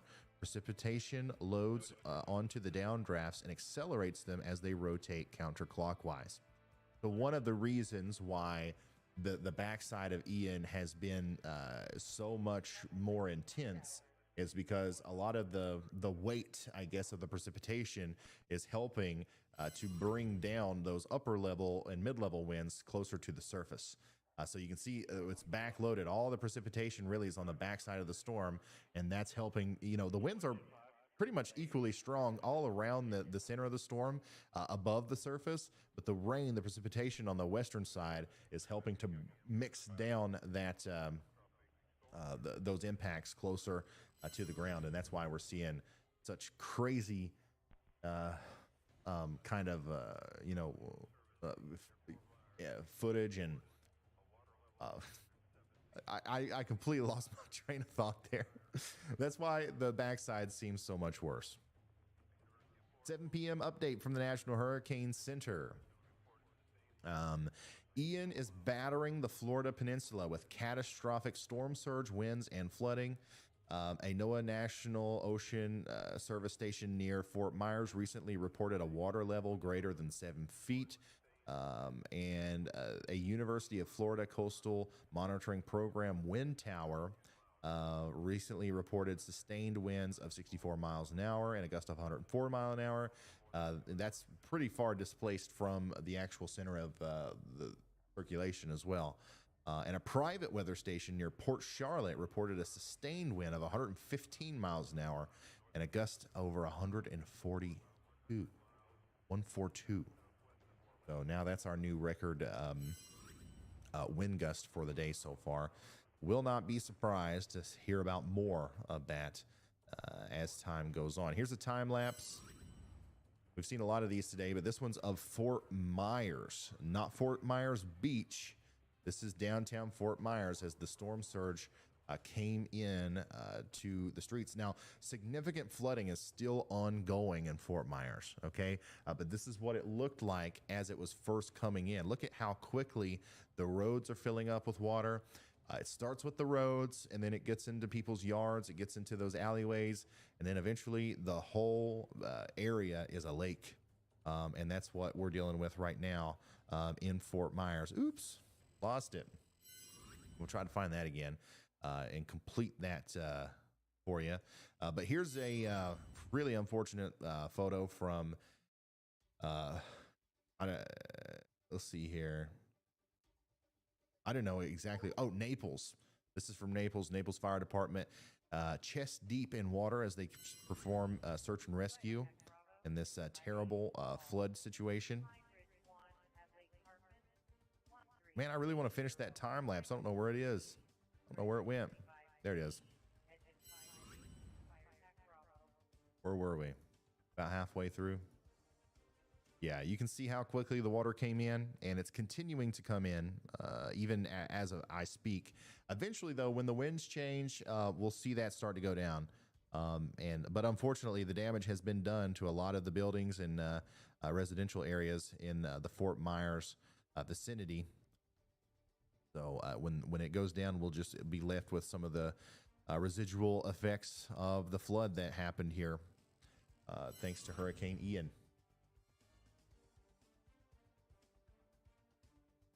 Has the storm weakened since making landfall? Yes, it has actually weakened significantly, which is why it's so surprising and kind of crazy that the backside of the storm was that intense. So usually the backside of the storm, whenever you go through the front side and then the backside comes through, usually that is not as impactful. It's not as intense as the front side. So it's pretty crazy that this backside has been so impactful. Looks like we got another report of a tornado too. We've had a lot of tornadoes. Well, not a lot, but at least 2 that I've seen with my own eyes today that have touched down in Florida with it seems to me like no tornado warnings. So this is one of those things that happens in a severe weather situation where you've got everybody's eyes are on the hurricane, right? Everybody, and rightfully so. The storm surge, we've got thousands of lives in direct danger down here. But it looks like some of these storms out in the outer bands, this one specifically east of Deer Park, it looks like these are producing tornadoes. We saw one earlier near St. Cloud, a tornado on the ground with what I believe was a storm that had no warning associated with it. This one is, I believe, that same storm, and it was earlier today at 3:32 p.m.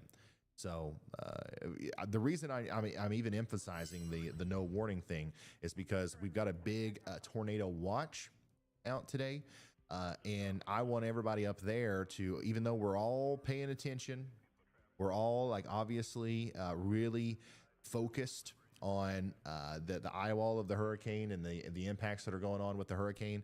I want us to also watch these storms very carefully because they are dropping tornadoes today. We've seen them. And these are going to move in this direction towards Orlando, Deltona, and Palm Coast as we go into the overnight periods tonight. Thankfully, I don't think the tornado risk looks as intense as it was last night, but it's obviously there, and we've seen a couple tornadoes already today. Mike says the backside of Hurricane Ian is slamming into Punta Gorda. It just shredded the roof off of this Shell station. So Mike is out there sending in pictures and videos. And yeah, it's literally tearing that thing apart with some really strong winds. And another thing to note here is one of the reasons why this looks so much more intense on camera too is because of the rain. Well, the rain, not only is it helping the winds reach the surface, but it's helping illuminate and kind of show us where the winds are happening, and you can just see it better whenever we've got the rain bands there to kind of show where the winds are blowing.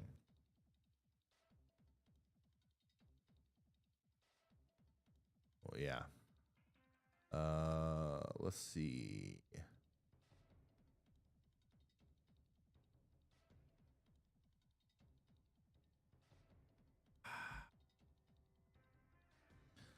Yeah, lots of video coming in here.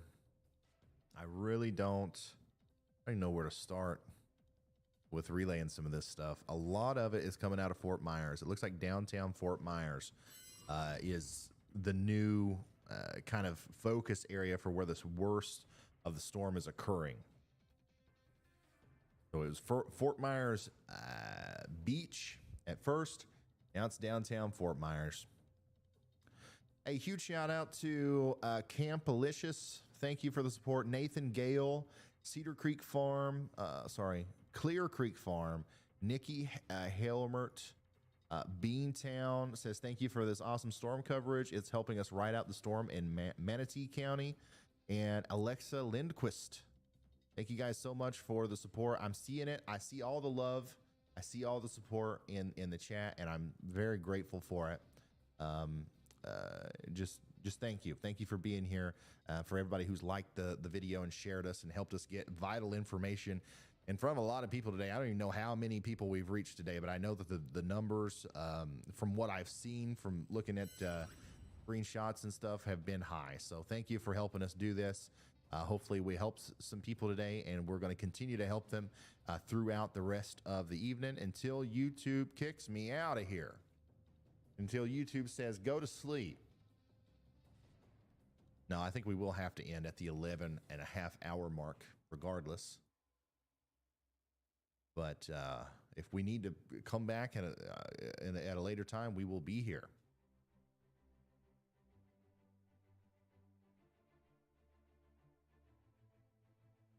Yeah, we did 8 hours yesterday, went to sleep, woke up, came back here, and now we've been going for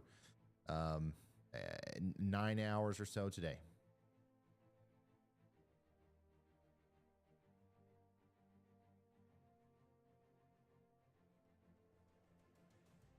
Non-stop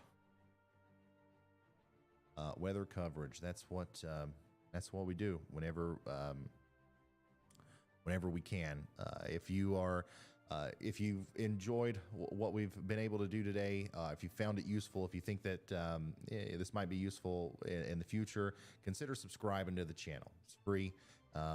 And once again, this is something that we are doing for everything: blizzards, hurricanes, tornado outbreaks, anything like that I can use my experience, meteorologist Andy Hill's knowledge, and all of our storm chasers combined efforts to help people understand the severity of a situation and better communicate a warning to people. We're here for it. We're not here on the sunny days every day, but when it's needed, we are here.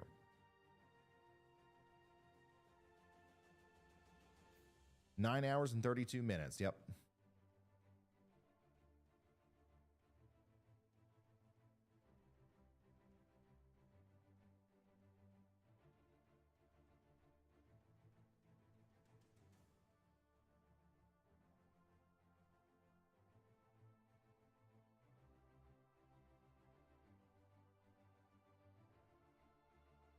Dang. Some of the videos of the extreme wind coming out of Port Charlotte, just nuts. Just nuts.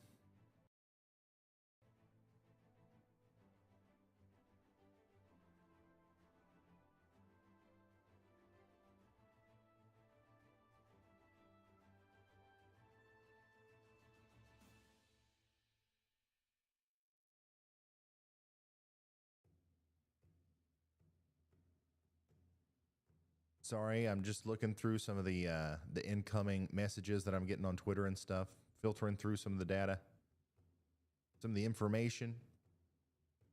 I do want to say, because I know we got a lot of people far downstream who are wondering what's going to happen next, what's going to happen after it gets past Florida.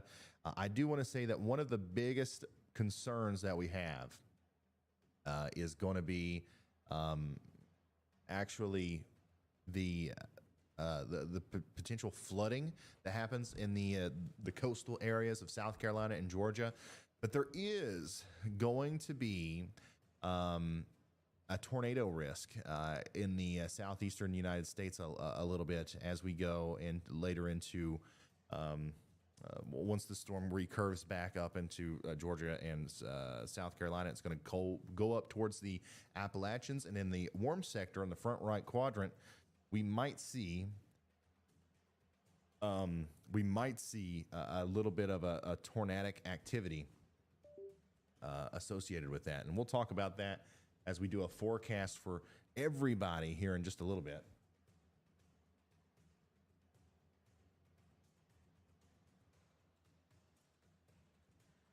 I want to try to give these feeds a little bit of a refresh here. It looks like we were a little bit paused up there with everybody, but I think we're going to get everybody back here. All right, guys, we just lost. I think we just totally lost Verizon here. Okay, maybe. So, internet, the stream's going to go to pot. I'm just going to tootle around here. Conditions are improving though, but we may be at the end of our rope here for the stream. That's probably what happened. It looks like all of our storm chasers have lost their connection. Except Brad Arnold. We got Brad Arnold back somehow. Or actually, we got Vince Welty somehow. We'll see if I can't get this new link set up. Give me just a second. Doing some behind the scenes work here. Some production.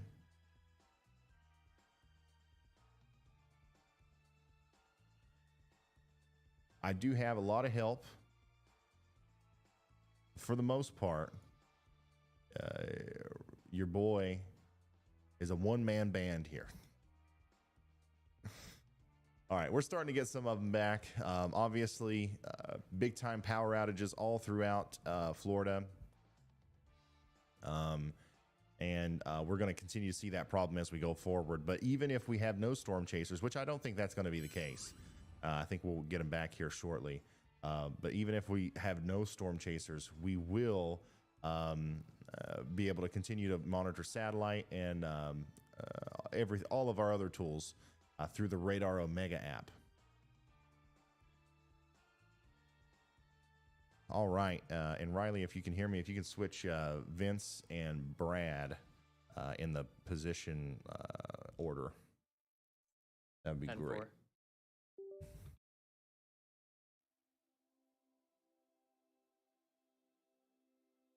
Vince has a pixel party of video quality. Yeah, it's probably going to be like that for a little while. intense storm surge is still continuing in areas north of Naples and near Fort Myers. So we'll give you a full update on that right here in a minute. And we are well over 1.5 million people without power now in Florida. And that number is expected to rise as time goes on. Smoking Ape says, much love for what you do. Always watching from Alabama, praying for everyone affected. Let's see here. Campalicious says, please continue this stream as it gets into Central Florida.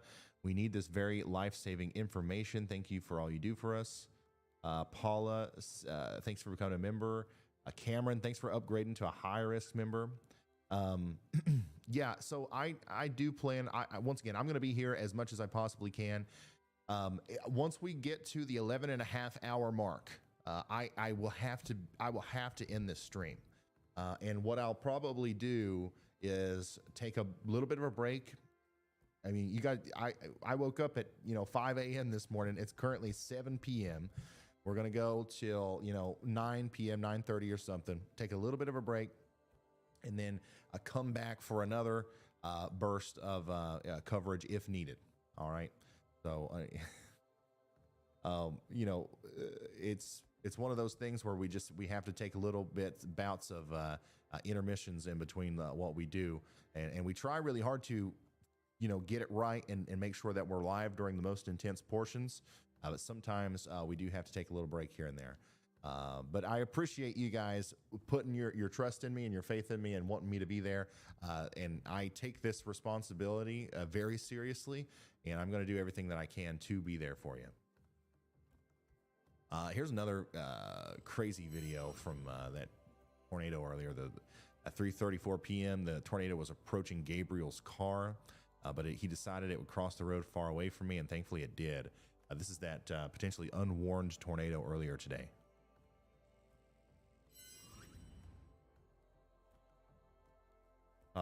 What category of storm is the hurricane now? Let me double check, make sure nothing's changed. The last update still has this as a category 4, but that was at 5 p.m. Let me make sure there's not a 6 p.m. update here. Yeah, from what I can tell, we've still technically got a category 4 storm. I don't know if we've still got 140 mile an hour winds or not, but it's definitely still a major hurricane, I believe. Thousands of Floridians will need help rebuilding from Hurricane Ian. Let's see what Governor DeSantis has to say about this. There will be thousands of Floridians who will need help rebuilding.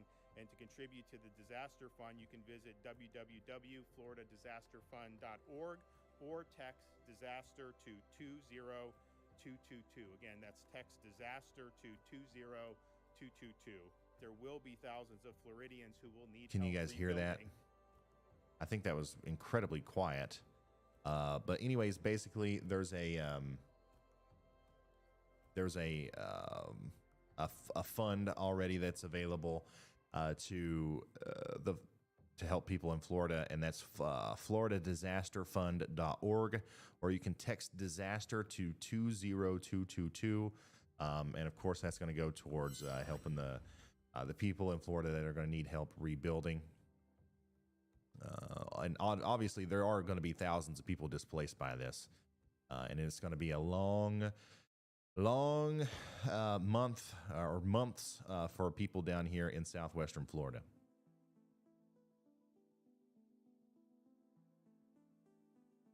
Coyote, thank you so much for the support. He says, I not only want to shout out all of the awesome coverage y'all are doing, but also the families behind you guys that support it. That's nice. That's my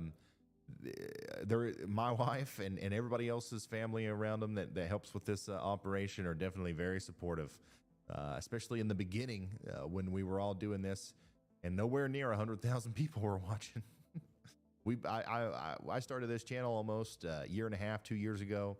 And, sometimes we would only have, like 50 people watching during severe weather coverage. And we would still even then go 11, 12, 13 hours nonstop.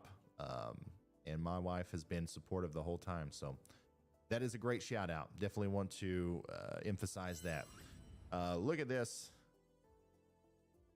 from Naples. The Focus said, my dad just sent me this video from Naples, Florida during Hurricane Ian.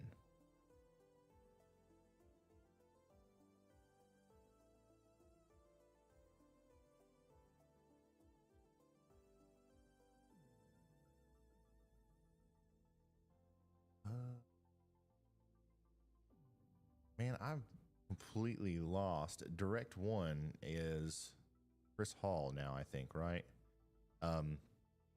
Riley, I think we've lost everybody except for we're intermittently still getting Chris Hall. So if we can switch Vince and Chris in the order, I think that'll be the last one that we have to do. Okay. Brandon and Brad are also intermittent. Okay. Sounds good. Okay, so it's official. The National Hurricane Center has officially downgraded Hurricane Ian to a Cat 3. Hey, Ryan, just so you know, for the most part, cell data's down around here. Obviously, I can't send my Starlink due to the winds right now and the precip, but I am trying to keep my feet up as much as possible up here. We're at the top of a parking garage. All right. That was Storm Chaser Brandon Kopic. Obviously, a lot of the cell service infrastructure is going down out there. I'm honestly surprised we were able to keep as clean of feeds as we did for as long as we did. Like that was an amazing stream. Like we had 6 fully HD live feeds during the most intense part of the storm. And now we're even, starting to get some of them back. So Vince is back with us. You can still see the winds, which are whipping around out there in Punta Gorda, Florida. And then, of course, Chris Hall is at the top of this storm or this parking garage here, giving us a view of, once again, still some of those really strong winds coming through. Here is a look at the utility trucks staged up in the villages of Sumter County, Florida, in preparation for Major Hurricane Ian. Now that is a sight to see. There obviously are millions of people without power, and some of those power outages might be extended. But thanks to these people and the incredible work and the long days ahead of them, that power outage won't last as long as it otherwise would. Is there another tropical storm coming after Ian? No, not well. Obviously, yes. Like there will always be another tropical storm, but there's not another imminent one that we're watching as closely as we have been watching Ian.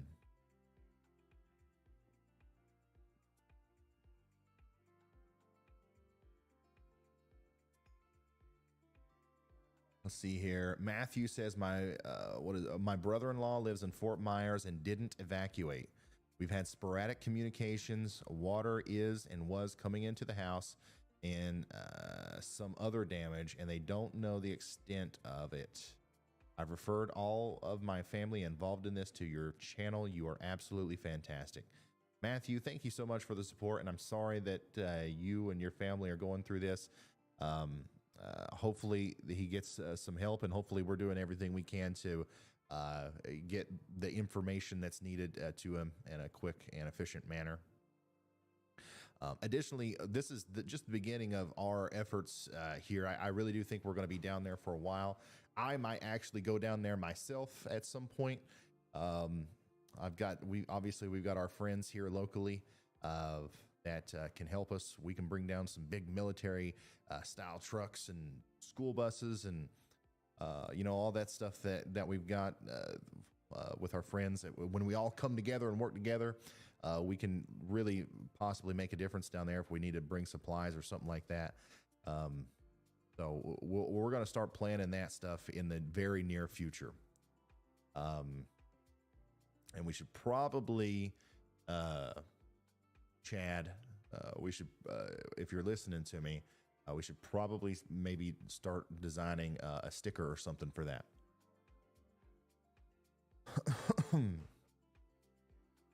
Laura says, watching from Ireland.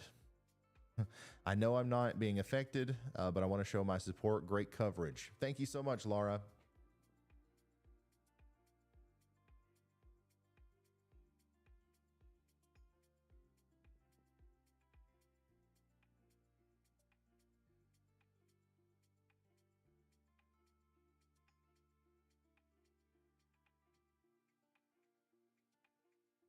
Here's an interesting little graphic put together by Ian Livingston on Twitter.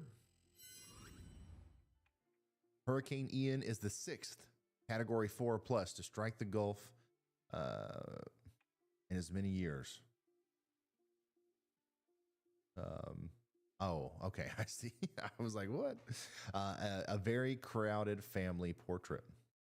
So Irma, Category 4. Ian, Category 4, slightly stronger. Michael, a very intense Category 5. Ida, we remember Ida from last year, Category 4. Laura, Category 4, and Harvey, Category 4. All very evenly spaced out. That's kind of weird. Kind of odd that they all almost seemingly on purpose hit in different areas to equally disperse the impacts, it seems. Vince Welty is back in some really strong winds here.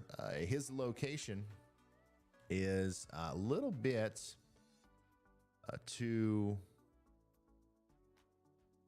so he's still in Punta Gorda, and they're just still in that backside of the eye wall there, and as it's moving out.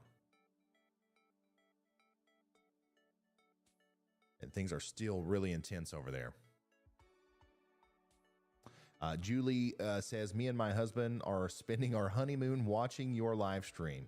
You're doing great work. Thank you so much, Julie. Happy, congratulations, by the way.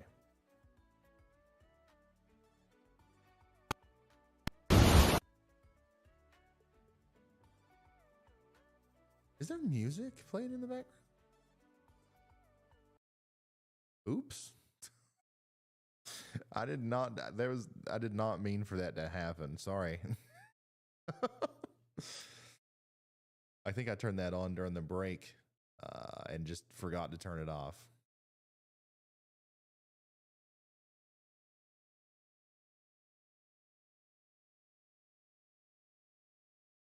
All right, so let's take a look at some weather model imagery and talk about the future of this storm. Right after we read this quick update from the Collier County Sheriff's Office, we got another direct update here from the Sheriff's Office in Collier County.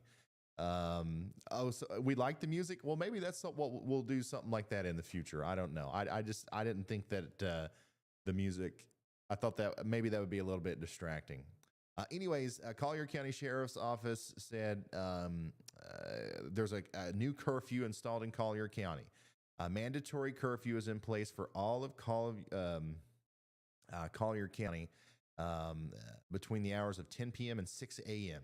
The curfew is effective immediately and will remain in effect until further notice.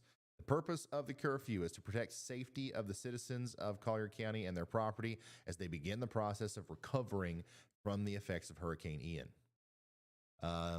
There is much unknown left to face with the rising waters, debris in the roads, and many people have evacuated their homes and businesses. We do not want criminals preying on residents and businesses at one of the most vulnerable times in their life. Once again, this is coming from the Collier County Sheriff's Department. The curfew does not apply to emergency responders, employees at healthcare facilities, critical staff for businesses that provide essential services, or those seeking medical assistance. Violation of the curfew is a second-degree misdemeanor. Our deputies are compassionate and will enforce this with a great sensitivity to our residents and business owner situations. Don't panic about this. It's about keeping criminals out of areas they have no business being in right now. So once again, just direct information from the Collier County Sheriff's Office. Read that word for word off of their Facebook page.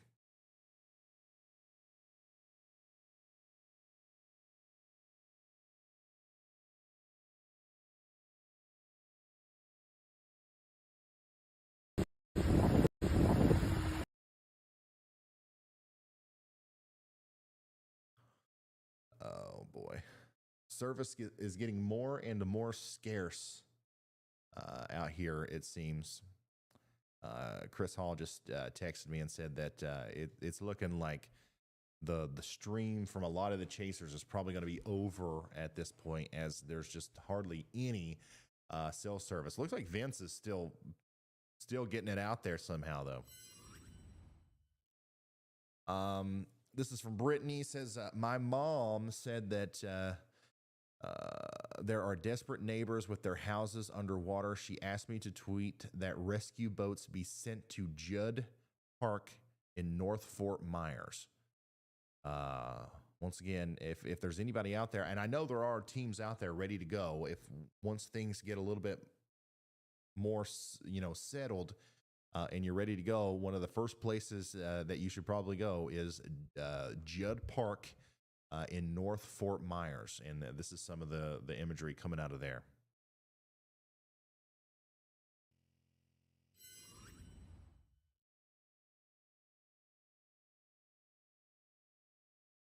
New extreme wind warning that's going to go all the way out until 9:30 p.m. Eastern Time, Wednesday, September 28th.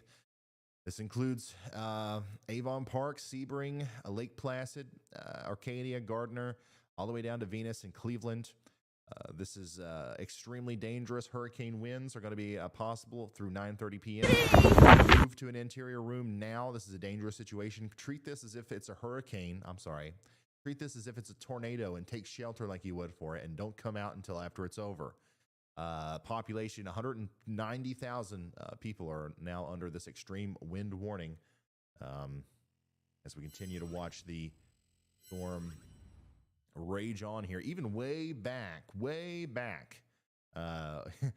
from the center of the storm where Vince is. It's still a very intense situation.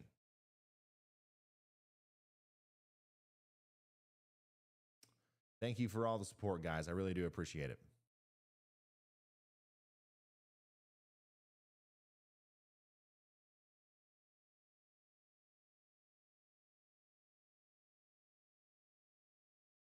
John Fun, thank you for the kind words there, man. I appreciate everybody's love here. Forbes wrote an article on us today. It says Ryan Hall, y'all, the internet weatherman, the behind Hurricane Ian live stream with 100,000 views. I think they meant viewers. 100,000 viewers. And John says it's because Ryan is simply undeniable at delivering the bestest information in an understandable form. I really appreciate that, man. We've been going for almost 10 hours now, and we're not letting up just yet. We're going to stay with you guys. I know we got a lot of people watching in Central Florida who are very concerned, rightfully so, about the potential impacts of the storm as it continues to go through the state. We're going to be here for you guys. There will be at some point I will have to sleep. I have to, I am a human. At some point we will have to take a break, a little bit of a break here, but we're going to continue this coverage for as long as it is needed. I promise you.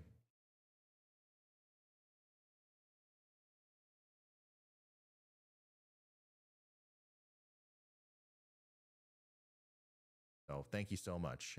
And thanks to everybody who subscribed to the channel. I think we're at, 650,000 subscribers now. Really appreciate it.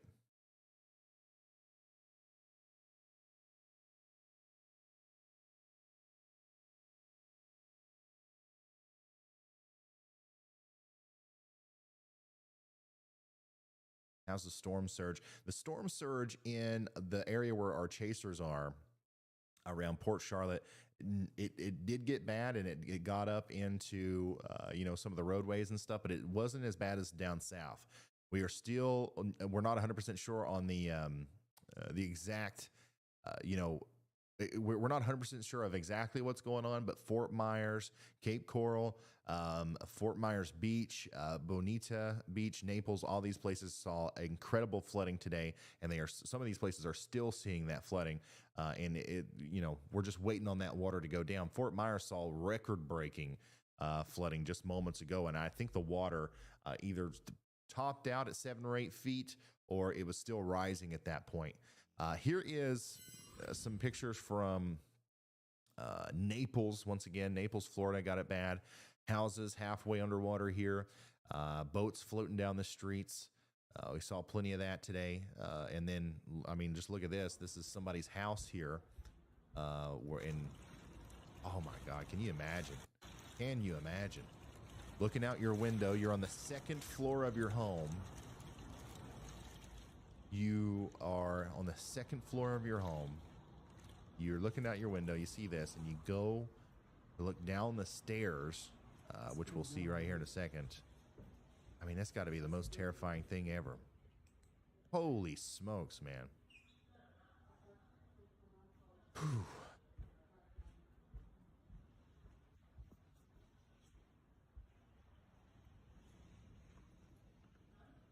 When they that right there is a Jeep. Issue those evacuation orders in the future, You can't see it anymore, can but there was promise a you BMW anybody on who the had to line go there. through Hurricane Ian will not be staying around for any future storm.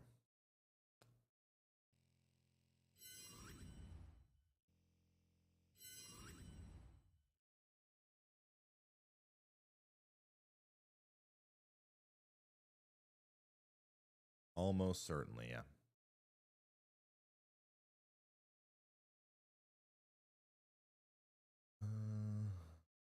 Any news about Sanibel? The last I heard about Sanibel is obviously the flooding was incredibly bad. We saw some of that storm surge come in. We got a lot of time lapses, but they lost power, and we lost communication with a lot of the people that we had in that area really early on. So I haven't heard anything else, but I would say that the storm surge has certainly let up in that area. Definitely the winds have. We're not seeing that same level of impact.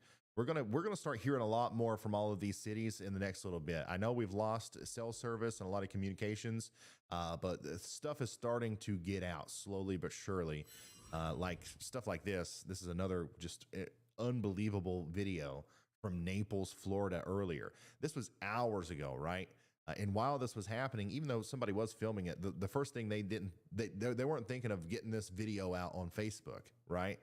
So as these people get to safety and more time passes, we'll see more and more examples of what exactly happened out here in the path of Hurricane Ian, which is still going on right now, by the way.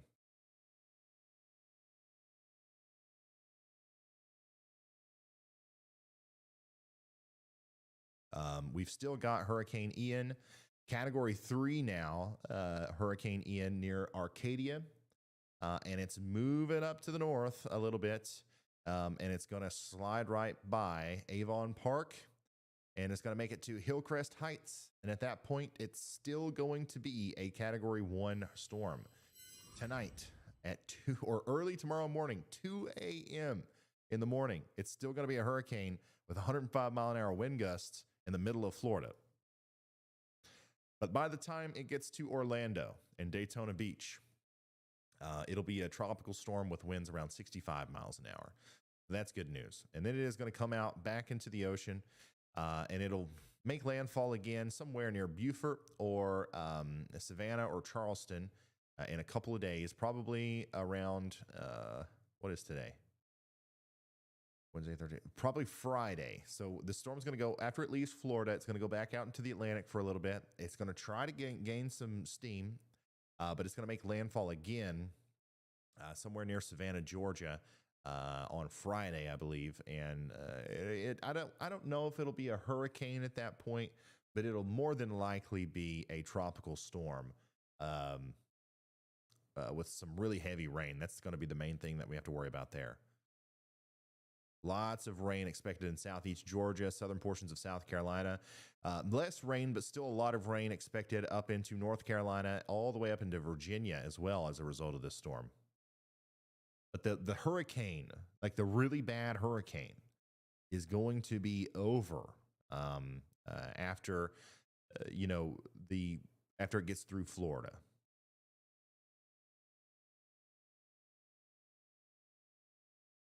This is the let's use Radar Omega here to show you where the storm is now and the track. You can see the forecasted track right here, but I want to show you the cone of uncertainty, because people seem to like that, and it goes over pretty well. So let's throw up in our Radar Omega app. We can turn that cone on, and there it is in red.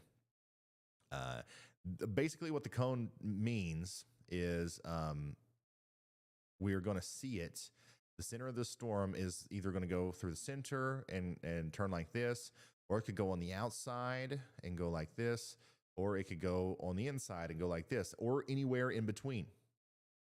If the farther east it goes, the more over the Atlantic Ocean it goes. Let's say it doesn't make landfall again until it gets almost over to Myrtle Beach.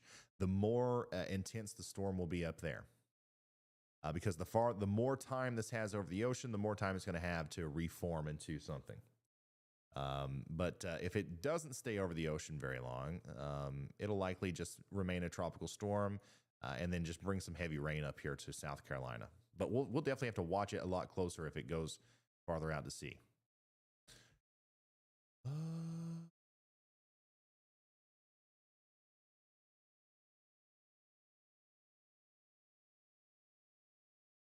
I don't think, I think we lost Brad's feed. Hold on.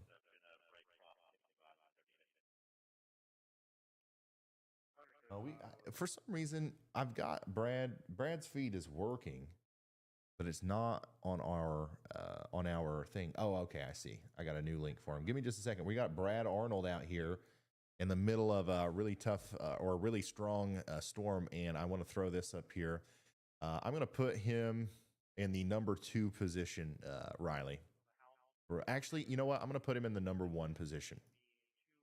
So if you can get that order changed for us, be very appreciated. I would appreciate it. All right. So we're going to wait for these feeds to kind of refresh here.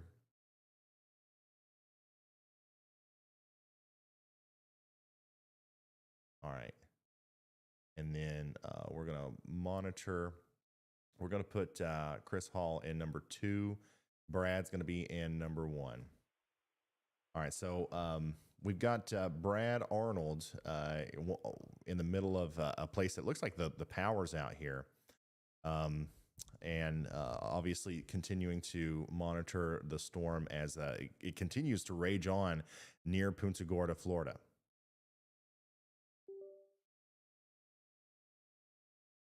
Let's take a look at this update from the Sarasota Police Department. In addition to officers at our headquarters, we have officers stationed at the SRQ County Government Emergency Operations, gathering, sharing information with partnering agencies to provide assistance and support as needed before and after Hurricane Ian. So there's a lot of people out there doing everything they can to keep you safe, and there's a lot of coordination that goes on in an event like this that does end up keeping a lot of people safe. And it all comes down to the National Hurricane Center and the weather forecast. You know, if these guys didn't know this was coming, they wouldn't have been able to organize the response that they've been able to. So once again, just a huge shout out to the National Hurricane Center, the National Weather Service, and all of the media outlets who covered this. I think that all in all, this was handled well, and I think that a lot of people were served well by every single part of the machine that is the information relay system in this particular storm.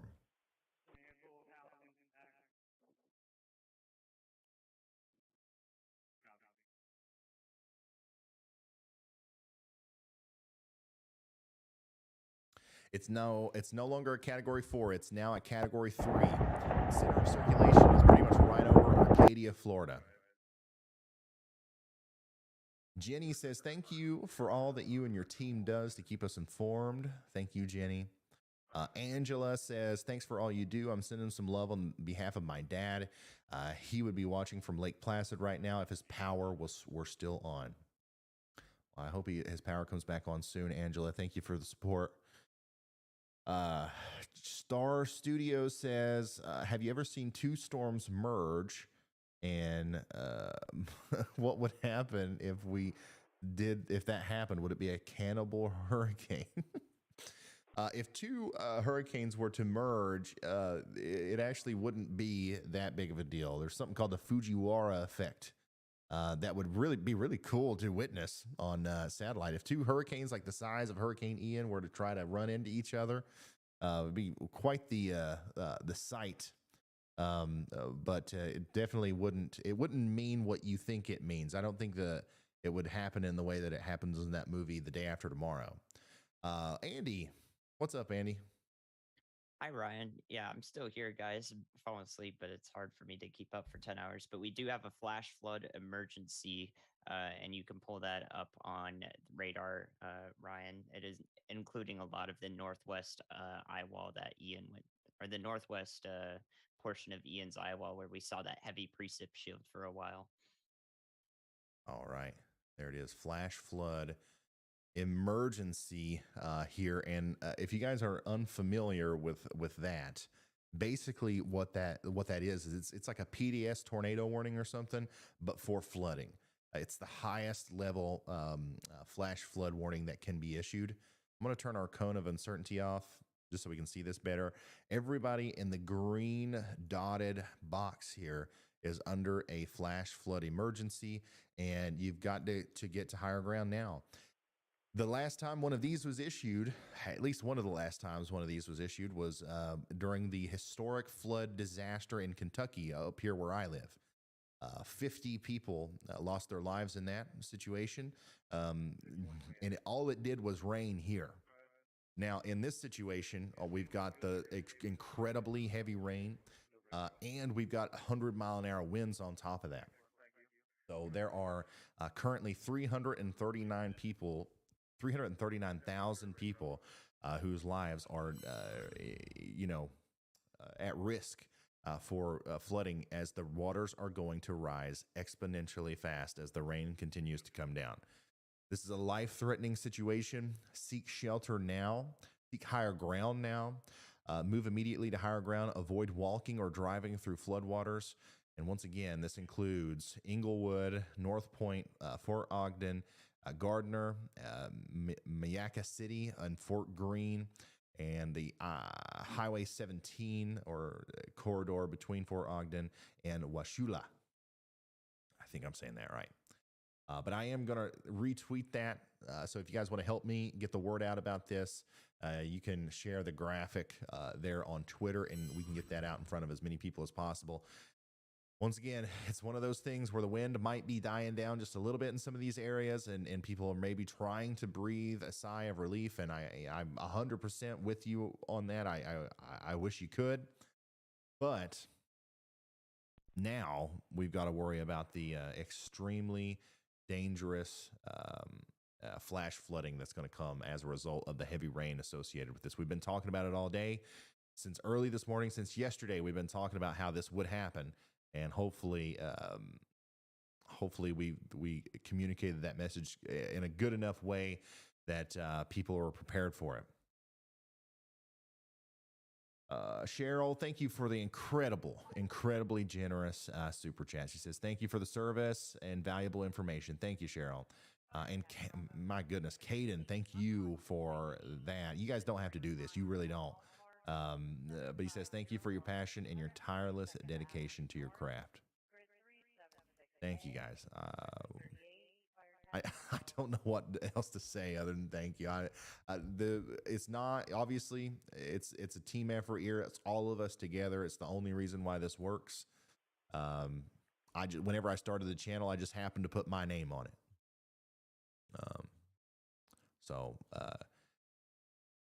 I do appreciate the positivity though. It's helping me get through all this negative news that we're reading off here.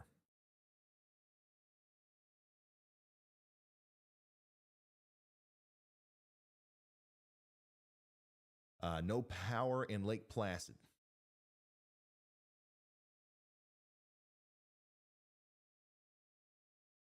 The overlay audio needs to be reset. That is, Riley, if you're listening to me, that is not something I do. That would have to be Ryan, the other Ryan. He has to refresh it. Let's see here. The most recent RTMA has 10 to 15 inches of rainfall over just the past 12 hours across portions of west central Florida, just north of where Hurricane Ian made landfall. So we've already seen 10 to 15 inches of rain in some of these places here where the flash flood emergency was issued. And there's still more rain on the way.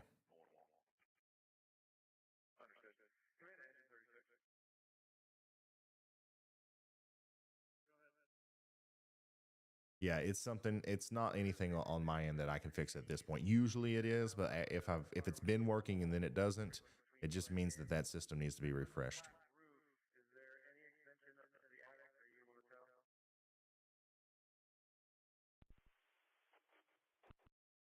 Whoa. Here's the Lee County. Look at that. The Lee County Sheriff's mobile trailer floating down the street from the storm surge.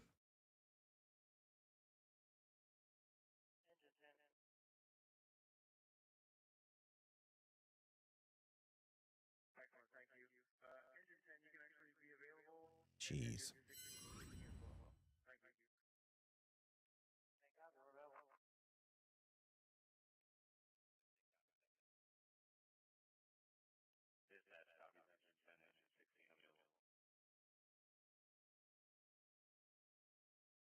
Yeah, most of the most intense flooding that I've seen today has definitely come from Fort Myers Beach, and Naples.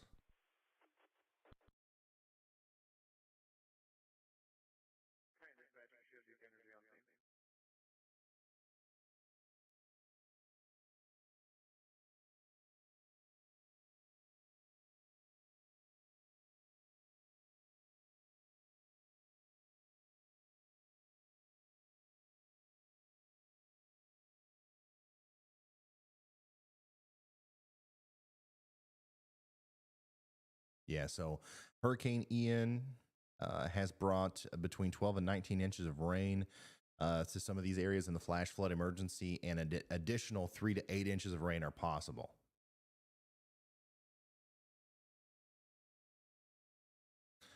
Here's one of our video editors who's posted a really nice animation of Hurricane Ian from the Caribbean to Florida.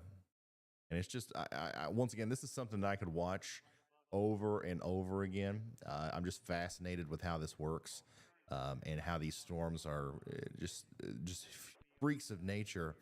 But watch how this thing literally just continues to explode and just goes crazy right before making landfall there in western Florida. Just an absolute powerhouse of a storm.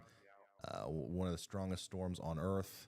And once again, this will be one for the books once it's all said and done.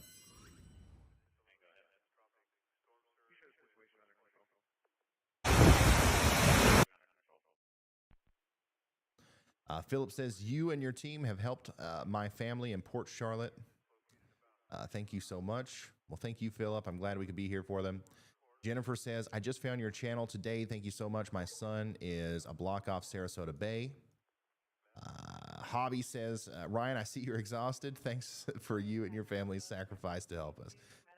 Yeah, this is officially our 18th, not consecutive, but our 18th hour of coverage here. So I told y'all before it began, we'd probably end up doing 20 plus. And here we are on hour number 18.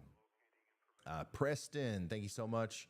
He says, I've been watching you guys most of the day. Thanks for all you do to help us stay informed. I appreciate it.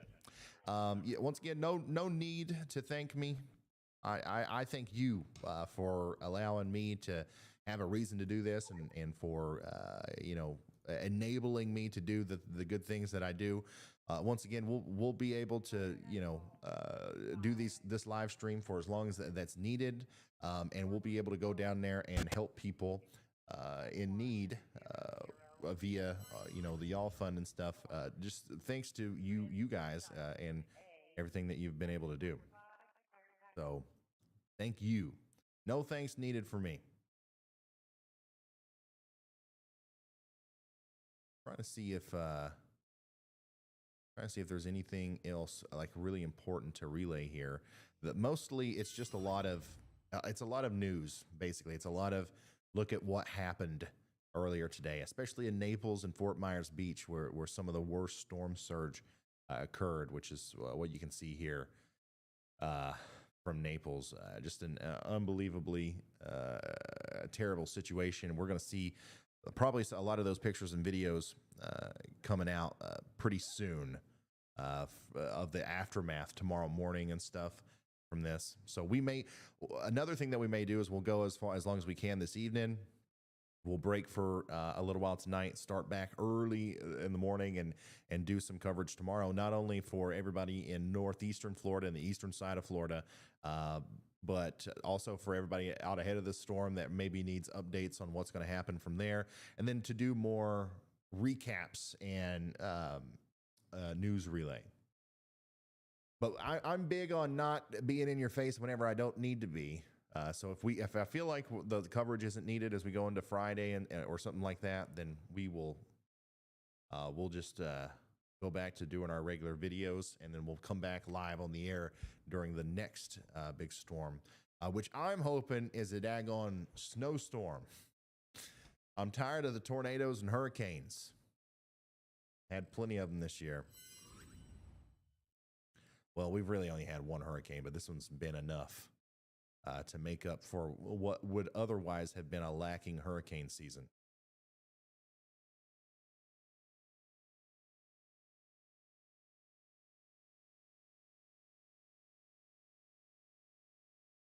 Linda says, you saved my sanity. You're the best. Hurricane is still coming our way, but no longer freaked out. Thank you. I love that. Thank you. If I can ease your mind, if I can make you feel a little bit better about what's going on, I also love that. One of the things that I really don't like about what I have to do in situations like this is a lot of times I'll have to use language like catastrophic and massive and monster and, damaging and all this. And I imagine if you have some sort of storm anxiety or something like that, it's not, it may not be the best. But what I understand is a lot of people who watch this and they see all the videos and they really understand us or understand how I'm dissecting the storm and explaining every aspect of it. It's like exposure therapy to them. The more they understand, the less scared or the less, unsettled they are by the unknown that is usually, whatever's coming in the storm. So I'm glad I could be here to help you be a little bit less freaked out by the weather. Don't be scared. Be prepared. There's never a reason to be scared in today's world. You can always be prepared. And that's what the channel's all about.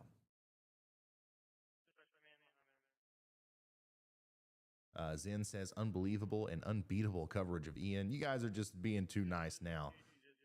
Somebody needs to make fun of me. Let's see. You and your team are fantastic. Keep it up. Y'all you have relayed a lot of information to my family there. Thank you. And look, Amy Davis is at it again. Amy Davis is at it again with the gifted memberships. Everybody say thank you to Amy Davis for the 20 gifted Ryan Hall y'all memberships. That means 20 random people now have been given a membership. Thank you, Amy. And if you guys don't know, Amy's been here since the beginning. Amy was one of those 50 people watching back in the day, back in the old days, when we first started the channel and we didn't have anything other than a computer and a microphone and a dream. Amy was one of those people. She's been here from the beginning and she's been a huge supporter. So we love Amy. Shout out to you, Amy.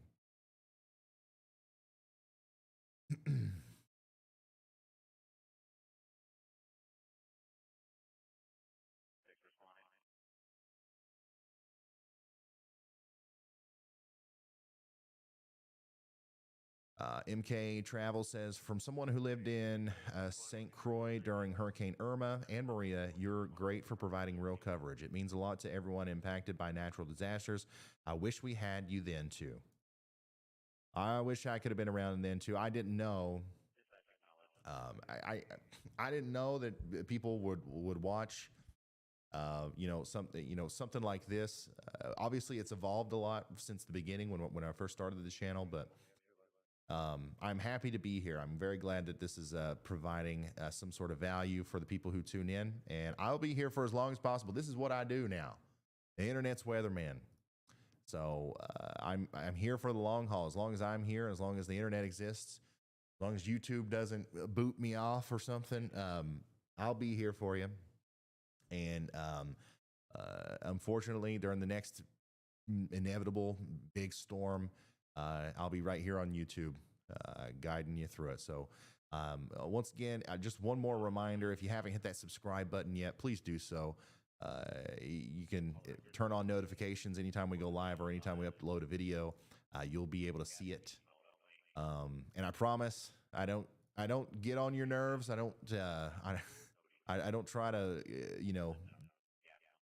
get if there's going to be a week of calm weather, you won't have to worry about hearing from me. But as soon as we start seeing another big storm popping up or something, we always try to outline those threats. Dana, thank you so much. I do want to go over the weather again. I know we're getting into the pattern that usually happens here at the end of a stream. This is not the end. We still got a lot to go with this storm.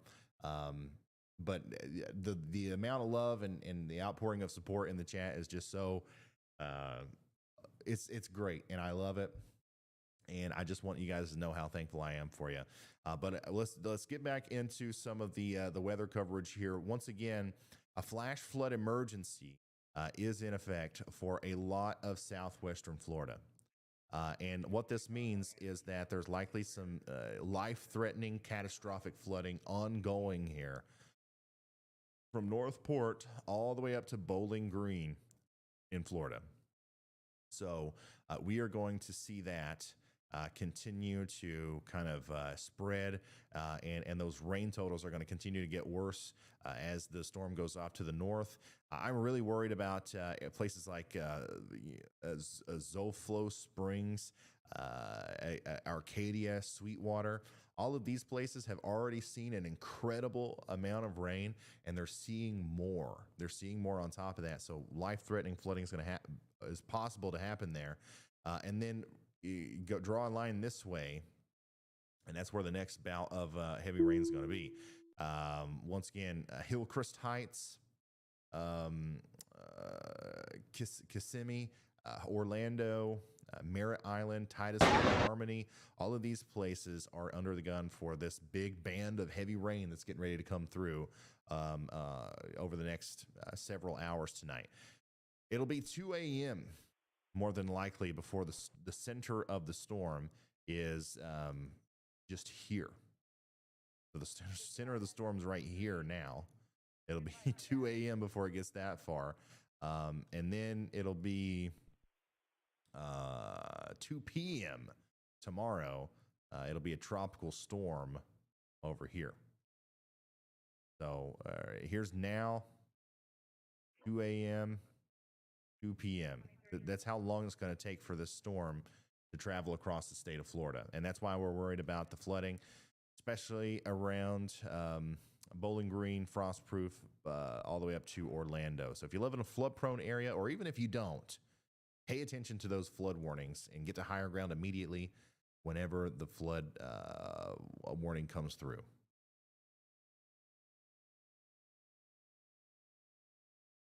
Just to kind of double down on that, 10 to 15 inches of rain has already fallen in the past 12 hours in a lot of these areas, and 3 to 8 inches more will fall on top of that. More than 20 inches of rain is possible, and that always leads to deadly, catastrophic flooding, no matter where you are, Florida or anywhere.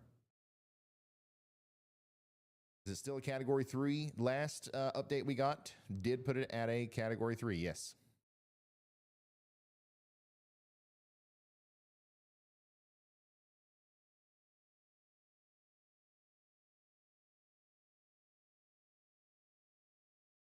Take a look at some weather models here. Just run through them all one by one. What's the time, by the way, if you guys can put it in chat for me, what's the run time on the stream right now? How long have we been going?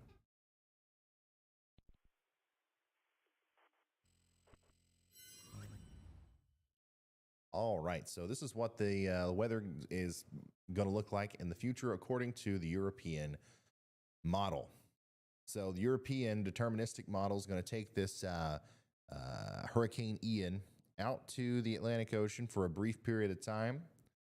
It's not going to stay out there much longer, but notice how it does get stronger. I know it's hard to see here. I want to show the whole country just in case we got anybody watching from away from the area. Okay, 10 hours, 10 hours, 10 hours. 10 hours and 25 minutes. Okay, that means we've got about an hour left before I have to end this stream. So we're going to go over the models here, and then we're going to come up with a plan for what we're going to do in the future. But anyways, storm's going to go out to sea. It weakens quite a bit, and then when it gets out to sea, and when it gets back over those warm waters, it's going to try to regain some strength. And then maybe we might see this make landfall again as a high-end tropical storm somewhere over here in southern South Carolina. And the main impacts there are going to be the gusty winds and the heavy rain. All right.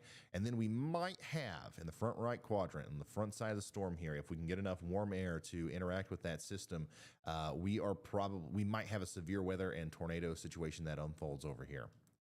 So that's the European model. That's the next several days. This goes out to October 1st.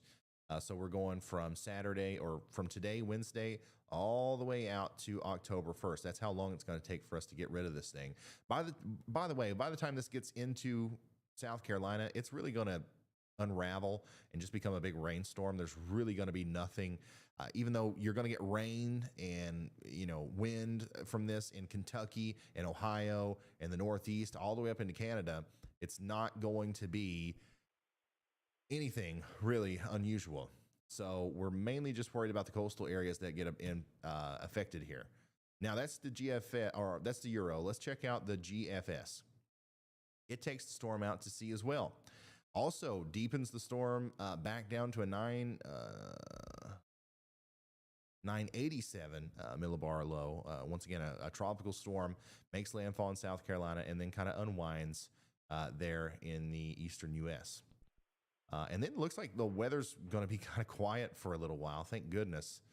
And our next thing that we might be talking about is a big cold front that looks like might be trying to come through later in the middle of October. But once you get past this mark right here, once you get past 120 hours, usually that is weather la land, and those things change a lot. We're mainly focused on the hurricane track there. So GFS and Euro, very similar. Let's look at the NAM 12 kilometer, just see what it's showing. And the NAM 12 kilometer does show this thing getting quite a bit stronger and going farther north. So I talked about this earlier. This is an outlier model. This is more than likely not going to happen. But if this were to be the path that the storm takes, and it stays out over the Atlantic Ocean longer, and it doesn't make landfall again until it gets all the way up there into North Carolina, we might have a Category 1 or Category 2 hurricane on our hands by the time it gets there. So the only way that that's going to happen is if it takes a long time to kind of get over the Atlantic Ocean. I don't know if that's a realistic possibility just yet. We'll talk about that more tomorrow or the next day in either a video or a live stream. But that right there would probably be like a worst case scenario, and that would obviously be a problem for southern areas of North Carolina. But as of now, we're going to assume that that's not going to be the case, and we're going to be dealing with a weak tropical storm, or I guess a pretty robust tropical storm making landfall somewhere in South Carolina as we get into Friday and Saturday. So that's kind of what the forecast looks like. Another thing to keep in mind here is the rain. That's the main thing. The main thing that we're concerned about with this is the rain. We're going to see several inches of rain from Georgia into the whole state of South Carolina is going to be susceptible to flooding from this. Of course, North Carolina, even up into portions of the Appalachians there in East Tennessee, East Kentucky, Western Virginia, and West Virginia, 2, 3, maybe 4 inches of rain in some places, depending on how long you stay under the precipitation bands that come off of this thing. So we're going to watch that closely. But overall, the biggest and worst part of this storm, the worst part of the hurricane, is going to be over after the devastating flooding takes place tonight associated with the heavy rain that's coming through.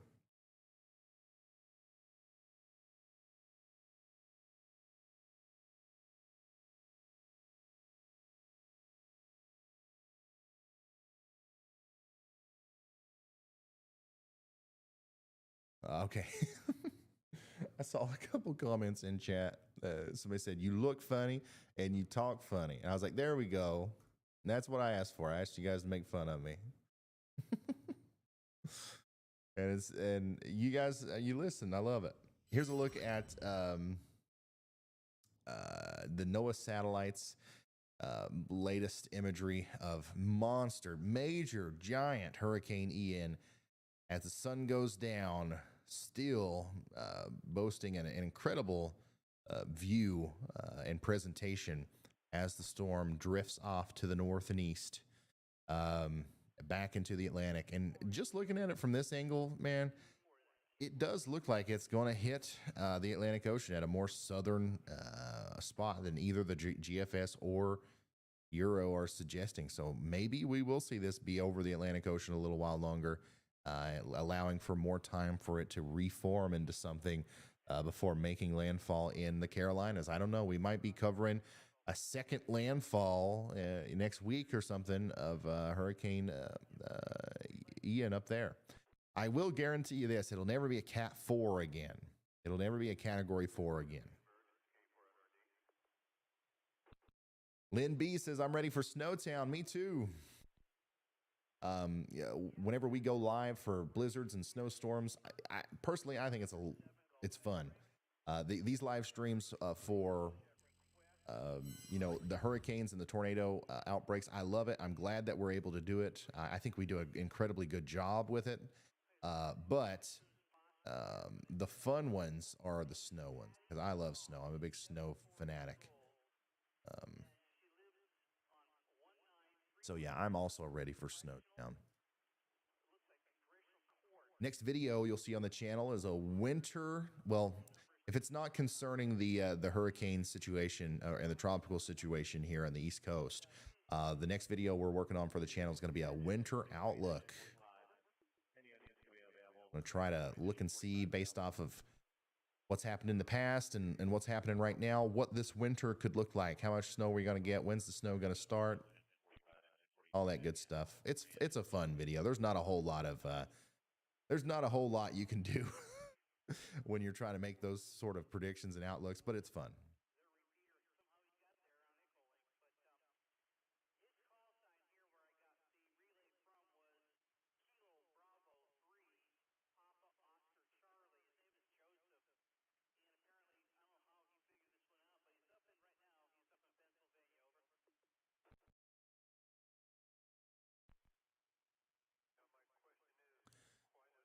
While Hurricane Ian is weakening in terms of sustained winds, its impacts in Florida are far from over.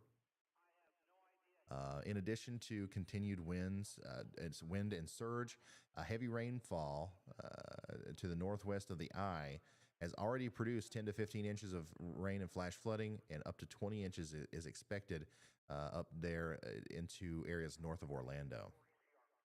I'm really concerned about Central Florida and the flooding aspect, and I know that people are not going to take that seriously because of everything that we've seen from Hurricane Ian on the coast with the winds. When that starts to die down, the rainfall aspect is going to be overlooked, and that's unfortunately probably when we're going to start seeing some of our worst stories about people who are unfortunately missing, or maybe even worse in those situations where we have historic river and stream flooding. Holly says, as slow as this thing is moving, it would have plenty of time to build up more steam over the water. That's true. If it continued to move this slow the whole time it was over the Atlantic, it would have more time to kind of gain steam and turn into another big hurricane. But thankfully, the farther north this thing goes, pretty much the quicker it's going to go, as there's going to be a whole lot more ability for this to kind of get sucked up into the natural progression of storms getting attached to troughs that eventually lead them poleward. But you're right. I mean, if it does decide to keep being a slowpoke, it might try to reform into a hurricane before it makes it up there to the Carolinas. We're going to hope for the best, though. And just, I mean, no matter if it becomes a hurricane or not, it's going to be a pretty, a serious situation just in terms of the rainfall. We do expect there to be some pretty bad flooding over there, but it'd be even worse if you add the category 1 or 2 winds on top of that.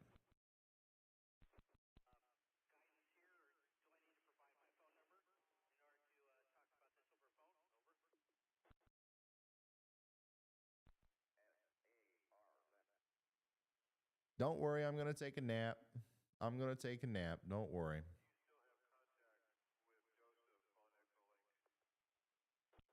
Huge props. Getting lots of love on the internet today from Twitter, which is kind of weird, honestly. Gordon X says, no ad breaks, no fear. Ryan Hall and his team have done a better job tracking Ian than anyone in mainstream media. Just huge words of encouragement from everybody coming in right now, and I'm happy that it's went well. I'm glad you guys are enjoying it. I'm glad you found it useful.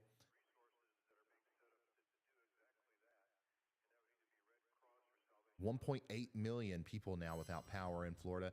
Notice how it's slowly creeping up. When we first started looking at this, it was all here. Now it's up there. I do expect that we're probably going to see all these counties eventually in the red as well. 2, possibly 3 million people total will be without power at some point during this, which is going to be a substantial portion of the Floridian population, which is kind of crazy.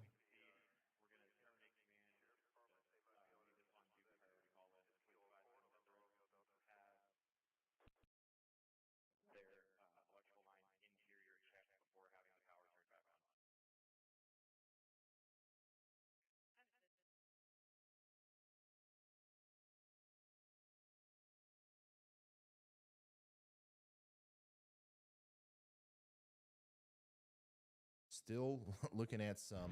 Hey Ryan, this is Brad. We finally have the ocean coming over the wall in Punta Gorda.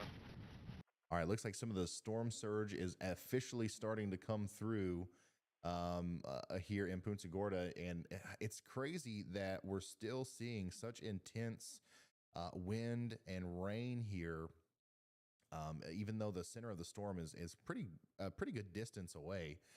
You can see here from Vince Welty's live stream that there's a lot of debris in the road, and there's still very strong wind gusts. There's still hurricane conditions going on. And now we're starting to see the storm surge come up, and oh, wow. Look at that big wave. I think, that was actually a wave coming over the bank there, smashing into the windshield of storm chaser Brad Arnold there. So things are still bad in Punta Gorda, Florida. So what you're seeing here, the conditions that we are seeing through these live streams is what we're seeing also in Northport still. This has been going on for hours. I'm telling you guys, the wind damage from this compiled together once we have daylight tomorrow, it's going to be widespread and it's going to be catastrophic. Hours and hours of this kind of wind is never a good thing. But anyways, the similar conditions as to what we're seeing here are also being felt right now in Northport. Okay, Arcadia has been getting hit hard by this thing. Limestone, Verna, and next in line, if you haven't seen it yet, you're going to start seeing this stuff in Avon Park and Sebring, Frostproof, all the way up there to Hillcrest Heights, Fort Meade, Bowling Green.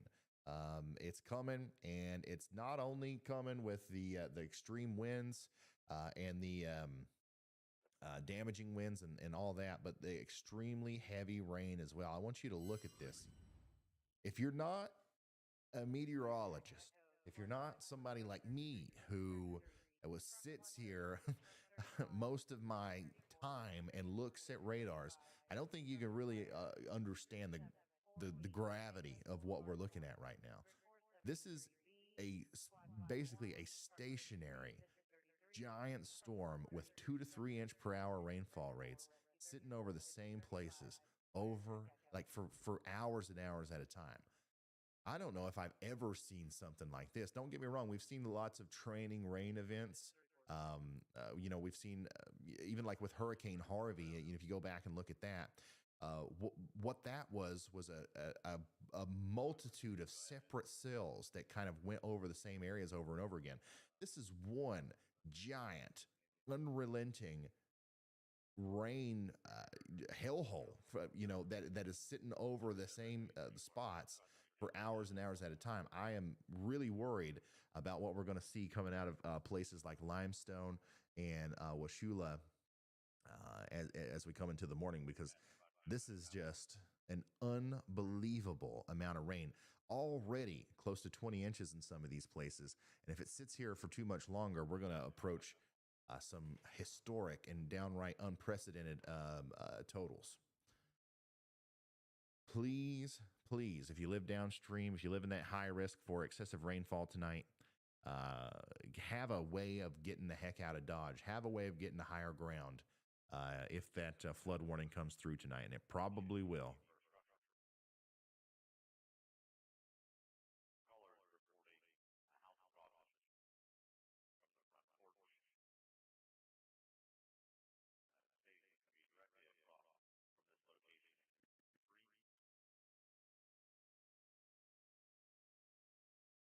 Yeah, still looking through Twitter here just to get some updates.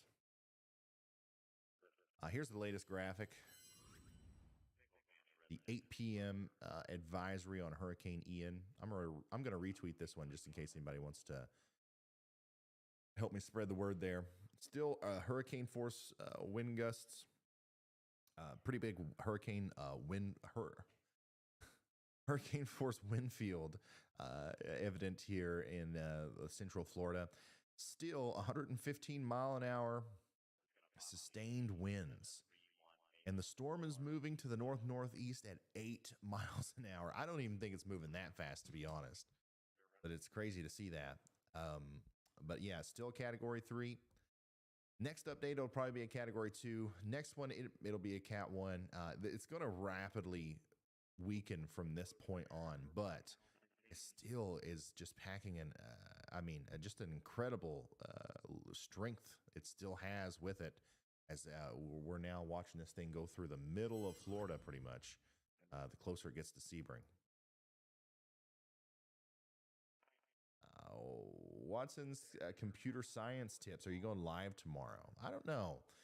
Andy, what do you think about that? What do you think we should do? Do you think we should come back on the air tomorrow? Do you think that'll be necessary, or what do you think is going to happen as we go forward?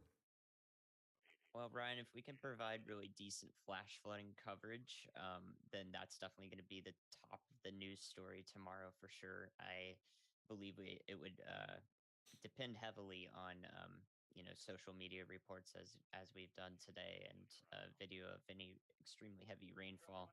But something to consider is that we've got huge population centers that will be on the periphery at some point of Ian's impacts down the line, such as Orlando and the Orlando Metro as it heads to the northeast.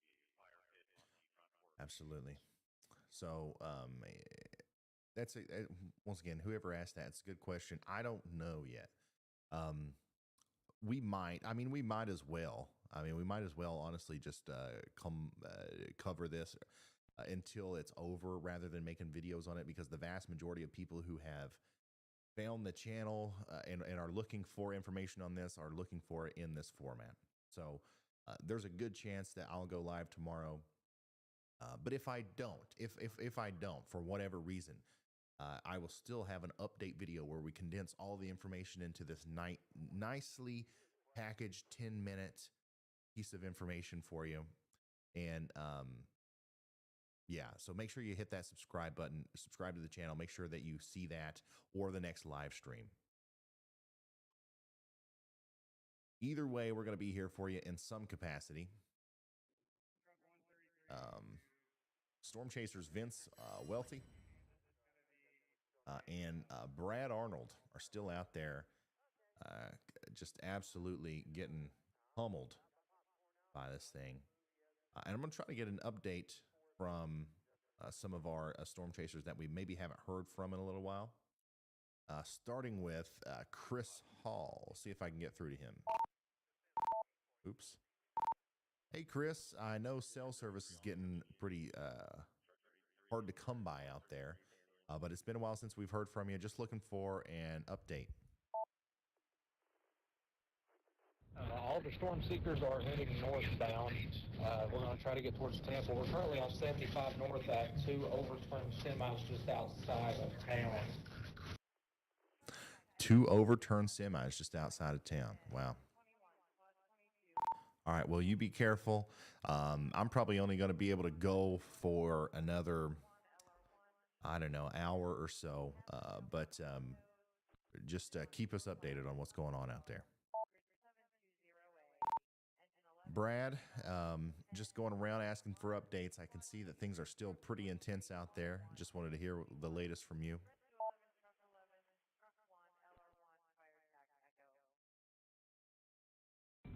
Yeah, Ryan, the winds are still, they're still over hurricane force, definitely over 75 miles an hour. I haven't gone out with the anemometer to go see exactly what the speed is, but I know for a fact that they're over 75 miles an hour. It does appear like finally the surge has come up. The spray that you're seeing is not from the rain anymore. You'll be able to see the actual, yeah, you see right there the big time. Big wave that came through, so they're starting to crash over the wall now. So we should be dealing with some storm surge issues. I don't know if you've already talked to Vince and Brandon yet, but you need to let them know to be able to watch for that. Because up to now we haven't had any surge issues, but it looks like we're going to in the near future. All right, so the storm surge is coming up back here towards Punta Gorda. And as the storm continues to move in the direction that it is, that will continue to be the case. Remember, we're looking at the orientation of the winds and how they line up with the shoreline. What needs to happen for this area to get impacted by a storm surge is winds to basically be coming out of any of these directions towards the shore, and that's going to happen the farther north that the storm goes. We're going to see that kind of change in orientation here. But remember, the farther away that the storm gets, the less intense the wind and the pull on the water is going to be. So if this takes, if it's all the way up here before we get that onshore flow completely, the storm surge will be less bad than what it potentially could be. But it is definitely coming up fast. You can see it there live from Storm Chaser Brad Arnold's point of view. It is definitely a deteriorating situation out there in this thing. And I'm really, I just, every time I look at this radar image, I just get this overall just nasty, dreadful feeling as to what is going on underneath this big red blob. um, the amount of rain that is falling in this area is something that a lot of people just haven't seen before. So all you can do is hope for the best for those people. Once again, obviously the flooding, the coastal flooding is it's a bad deal out here to the south and to the west, and where the hurricane made landfall. But this is a whole other beast, and I can't help but thinking about some of the people that live out here that probably just don't understand what the risks actually are with the historic stream and river flooding that's getting ready to take place out here in Central Florida.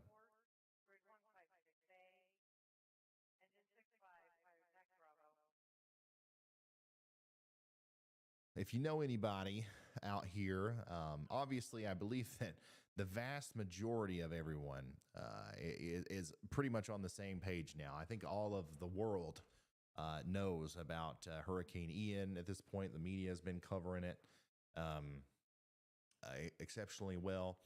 But if you know anybody that thinks that the storm is over and it's time to go to sleep, and they live in Central Florida, please let them know otherwise. That's not the case. We're going to be dealing with this for a while here with the flash flooding. More insane video coming in from earlier today near the Fort Myers Beach area. Water was creeping up to the first floor of the hotel, and it looks like the inside of the Titanic. Cars are fully underwater. That's from Taylor earlier today, once again near Fort Myers Beach.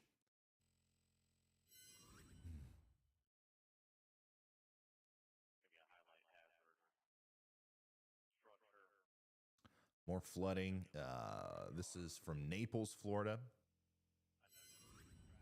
Somebody is on the second floor of their home looking down to the first floor, which is completely submerged in water. Scary stuff. Absolutely scary stuff. And of course, there will be more photos and videos like that coming out as we go into the future.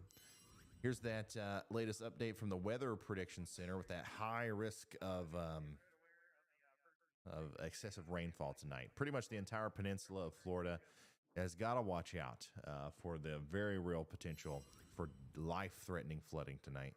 We do have a flash flood emergency in effect for a large area that includes Charlotte, DeSoto, Hardy, and Highlands counties in Florida. If you're in there, seek higher ground immediately. Next up, though, some of the next places, there will probably be another flash flood emergency issued.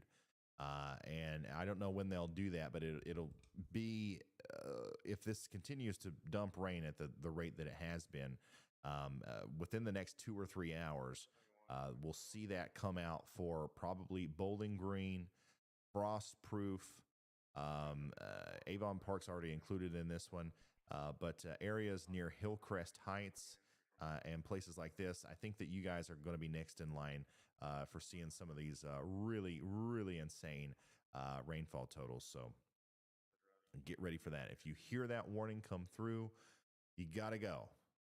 You got to go and get to higher ground. And if somebody could remind me the moment we get to 11 hours and 30 minutes of runtime, that way we don't accidentally go over.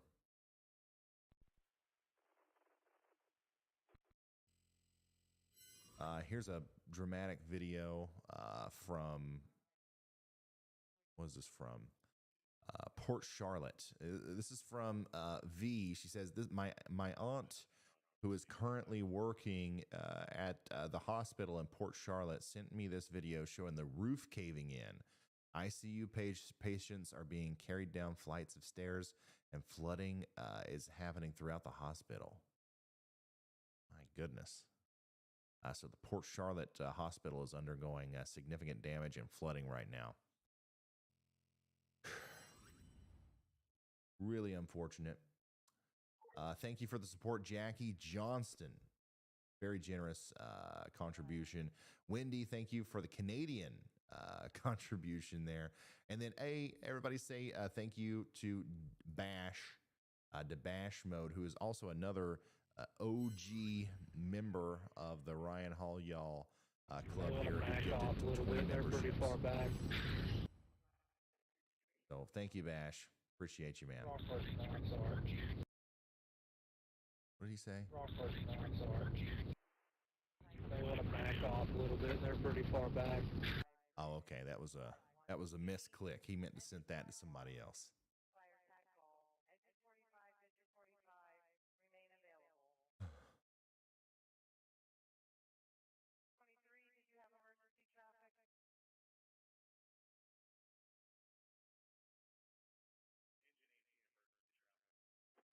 Lots of damage pictures also coming in from the tornadoes that we saw yesterday. We were live for a long time yesterday as well, covering pretty much a small regional tornado outbreak up there in eastern Florida,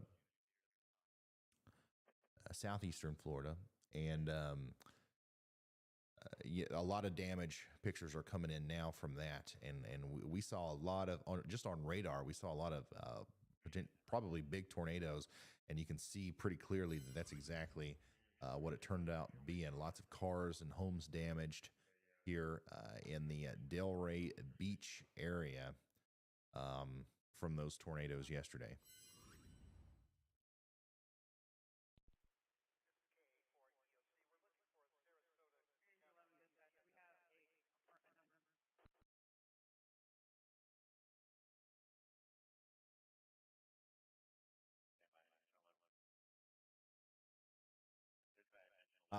A lot of people are asking what happens at the 11-hour and 30-minute mark. Unfortunately, due to the restrictions of YouTube and the human body, we have to kind of call it a day at 11 hours and 30 minutes. We've been live streaming for that long straight. And we're going to call it a day at that mark. We're going to take a break. And then we'll come back at some point. I still, well, honestly, I haven't done anything other than this for the past 24 hours. This has been my life. I've been sleeping and I've been doing the live coverage. So we'll take a quick breather, whenever this live stream ends, and we'll figure out what we're going to do next. We'll either do more live coverage to early in the morning tomorrow into the day tomorrow, or we won't. And we've just got to look over some information, some data to figure out what we're going to do. Either way, we're going to have a video or a live stream or something coming out soon so you guys can get the latest information.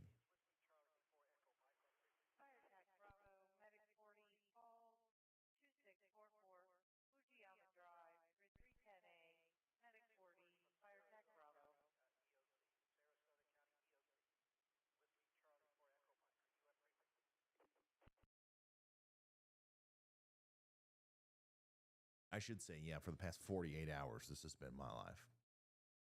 Really, for the past week, we've been spending every day creating content on TikTok and YouTube, promoting the idea that this could happen, and then doing the live stream while it was happening. And now, probably for the next week, we'll be dedicating a lot of time to the aftermath and covering that and making sure that we're doing whatever we can to help out.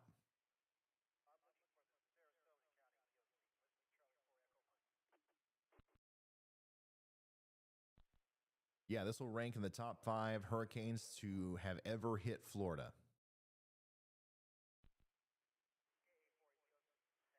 I think it ranks at number 4. Like if you're talking about strictly numbers. Specifically relating to pressure and wind. Now, as far as costliness and injuries or fatalities or anything, obviously we won't know anything about that until several days from now. We won't know any final counts. Hopefully we're low on those ends. Storm chasers Brad Arnold and Vince Welty are still out there just getting battered by by this hurricane. Once again, hurricane chasing, for the most part, is just like being inside of a dishwasher or a washing machine for an entire day. And that's what they're going through right now. And to think, here I am, we've been doing a live stream for a very long time here, but these guys have as well, and they're in the middle of a hurricane. So huge shout out, huge props to the storm chasers here who are just tanks of human beings out there in the middle of this stuff, just so we can have eyes on the ground as to what's going on. Huge shout out to Vince Welty, Brandon Kopic, Chris Hall, Brad Arnold, Brett Adair, and Bryce Shelton. Everybody who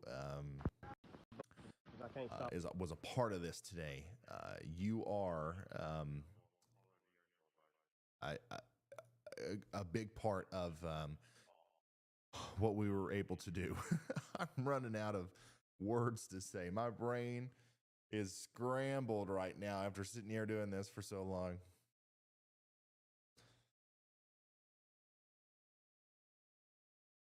Good news from Fort Myers. The wind is whipping, but the water seems to be receding. So that is good news. Little Bear, thanks for becoming an official sponsor. Thank you so much. Andy, I got to grab something real quick out of a different room. I'll be 2 seconds. I'm going to hand it over to you real quick. All right, you got it, Ryan. Well, All right, yeah, okay, I'm already going. Go ahead. Much like Ryan, guys, after nearly 11 hours today and over 8 hours yesterday, so we're doing 20 hours across the last 2 days. It's possible that we'll extend it into tomorrow because a lot of people are wondering about the track of Ian as the hurricane weakens and moves to the northeast, more northeast at this point, and then reemerges into the Atlantic Ocean on the east coast of Florida.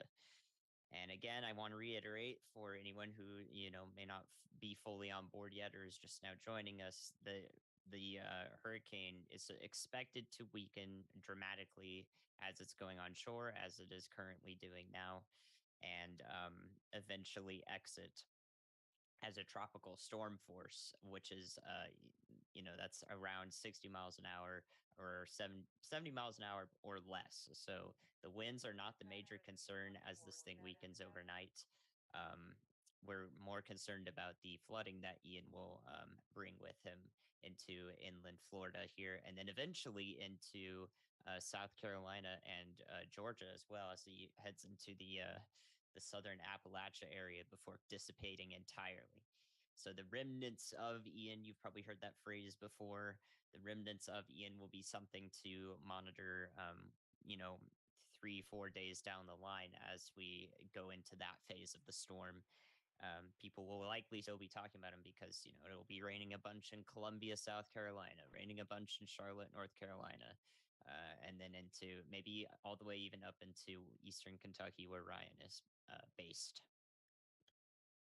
So if you've been watching the whole stream, nearly 11 hours now, I want to see some hands in chat. If you've had the stream up the whole time, I would love to hear from you, and I'd love to extend my gratitude, and I believe the rest of the team's gratitude to you as well for, making this what it is.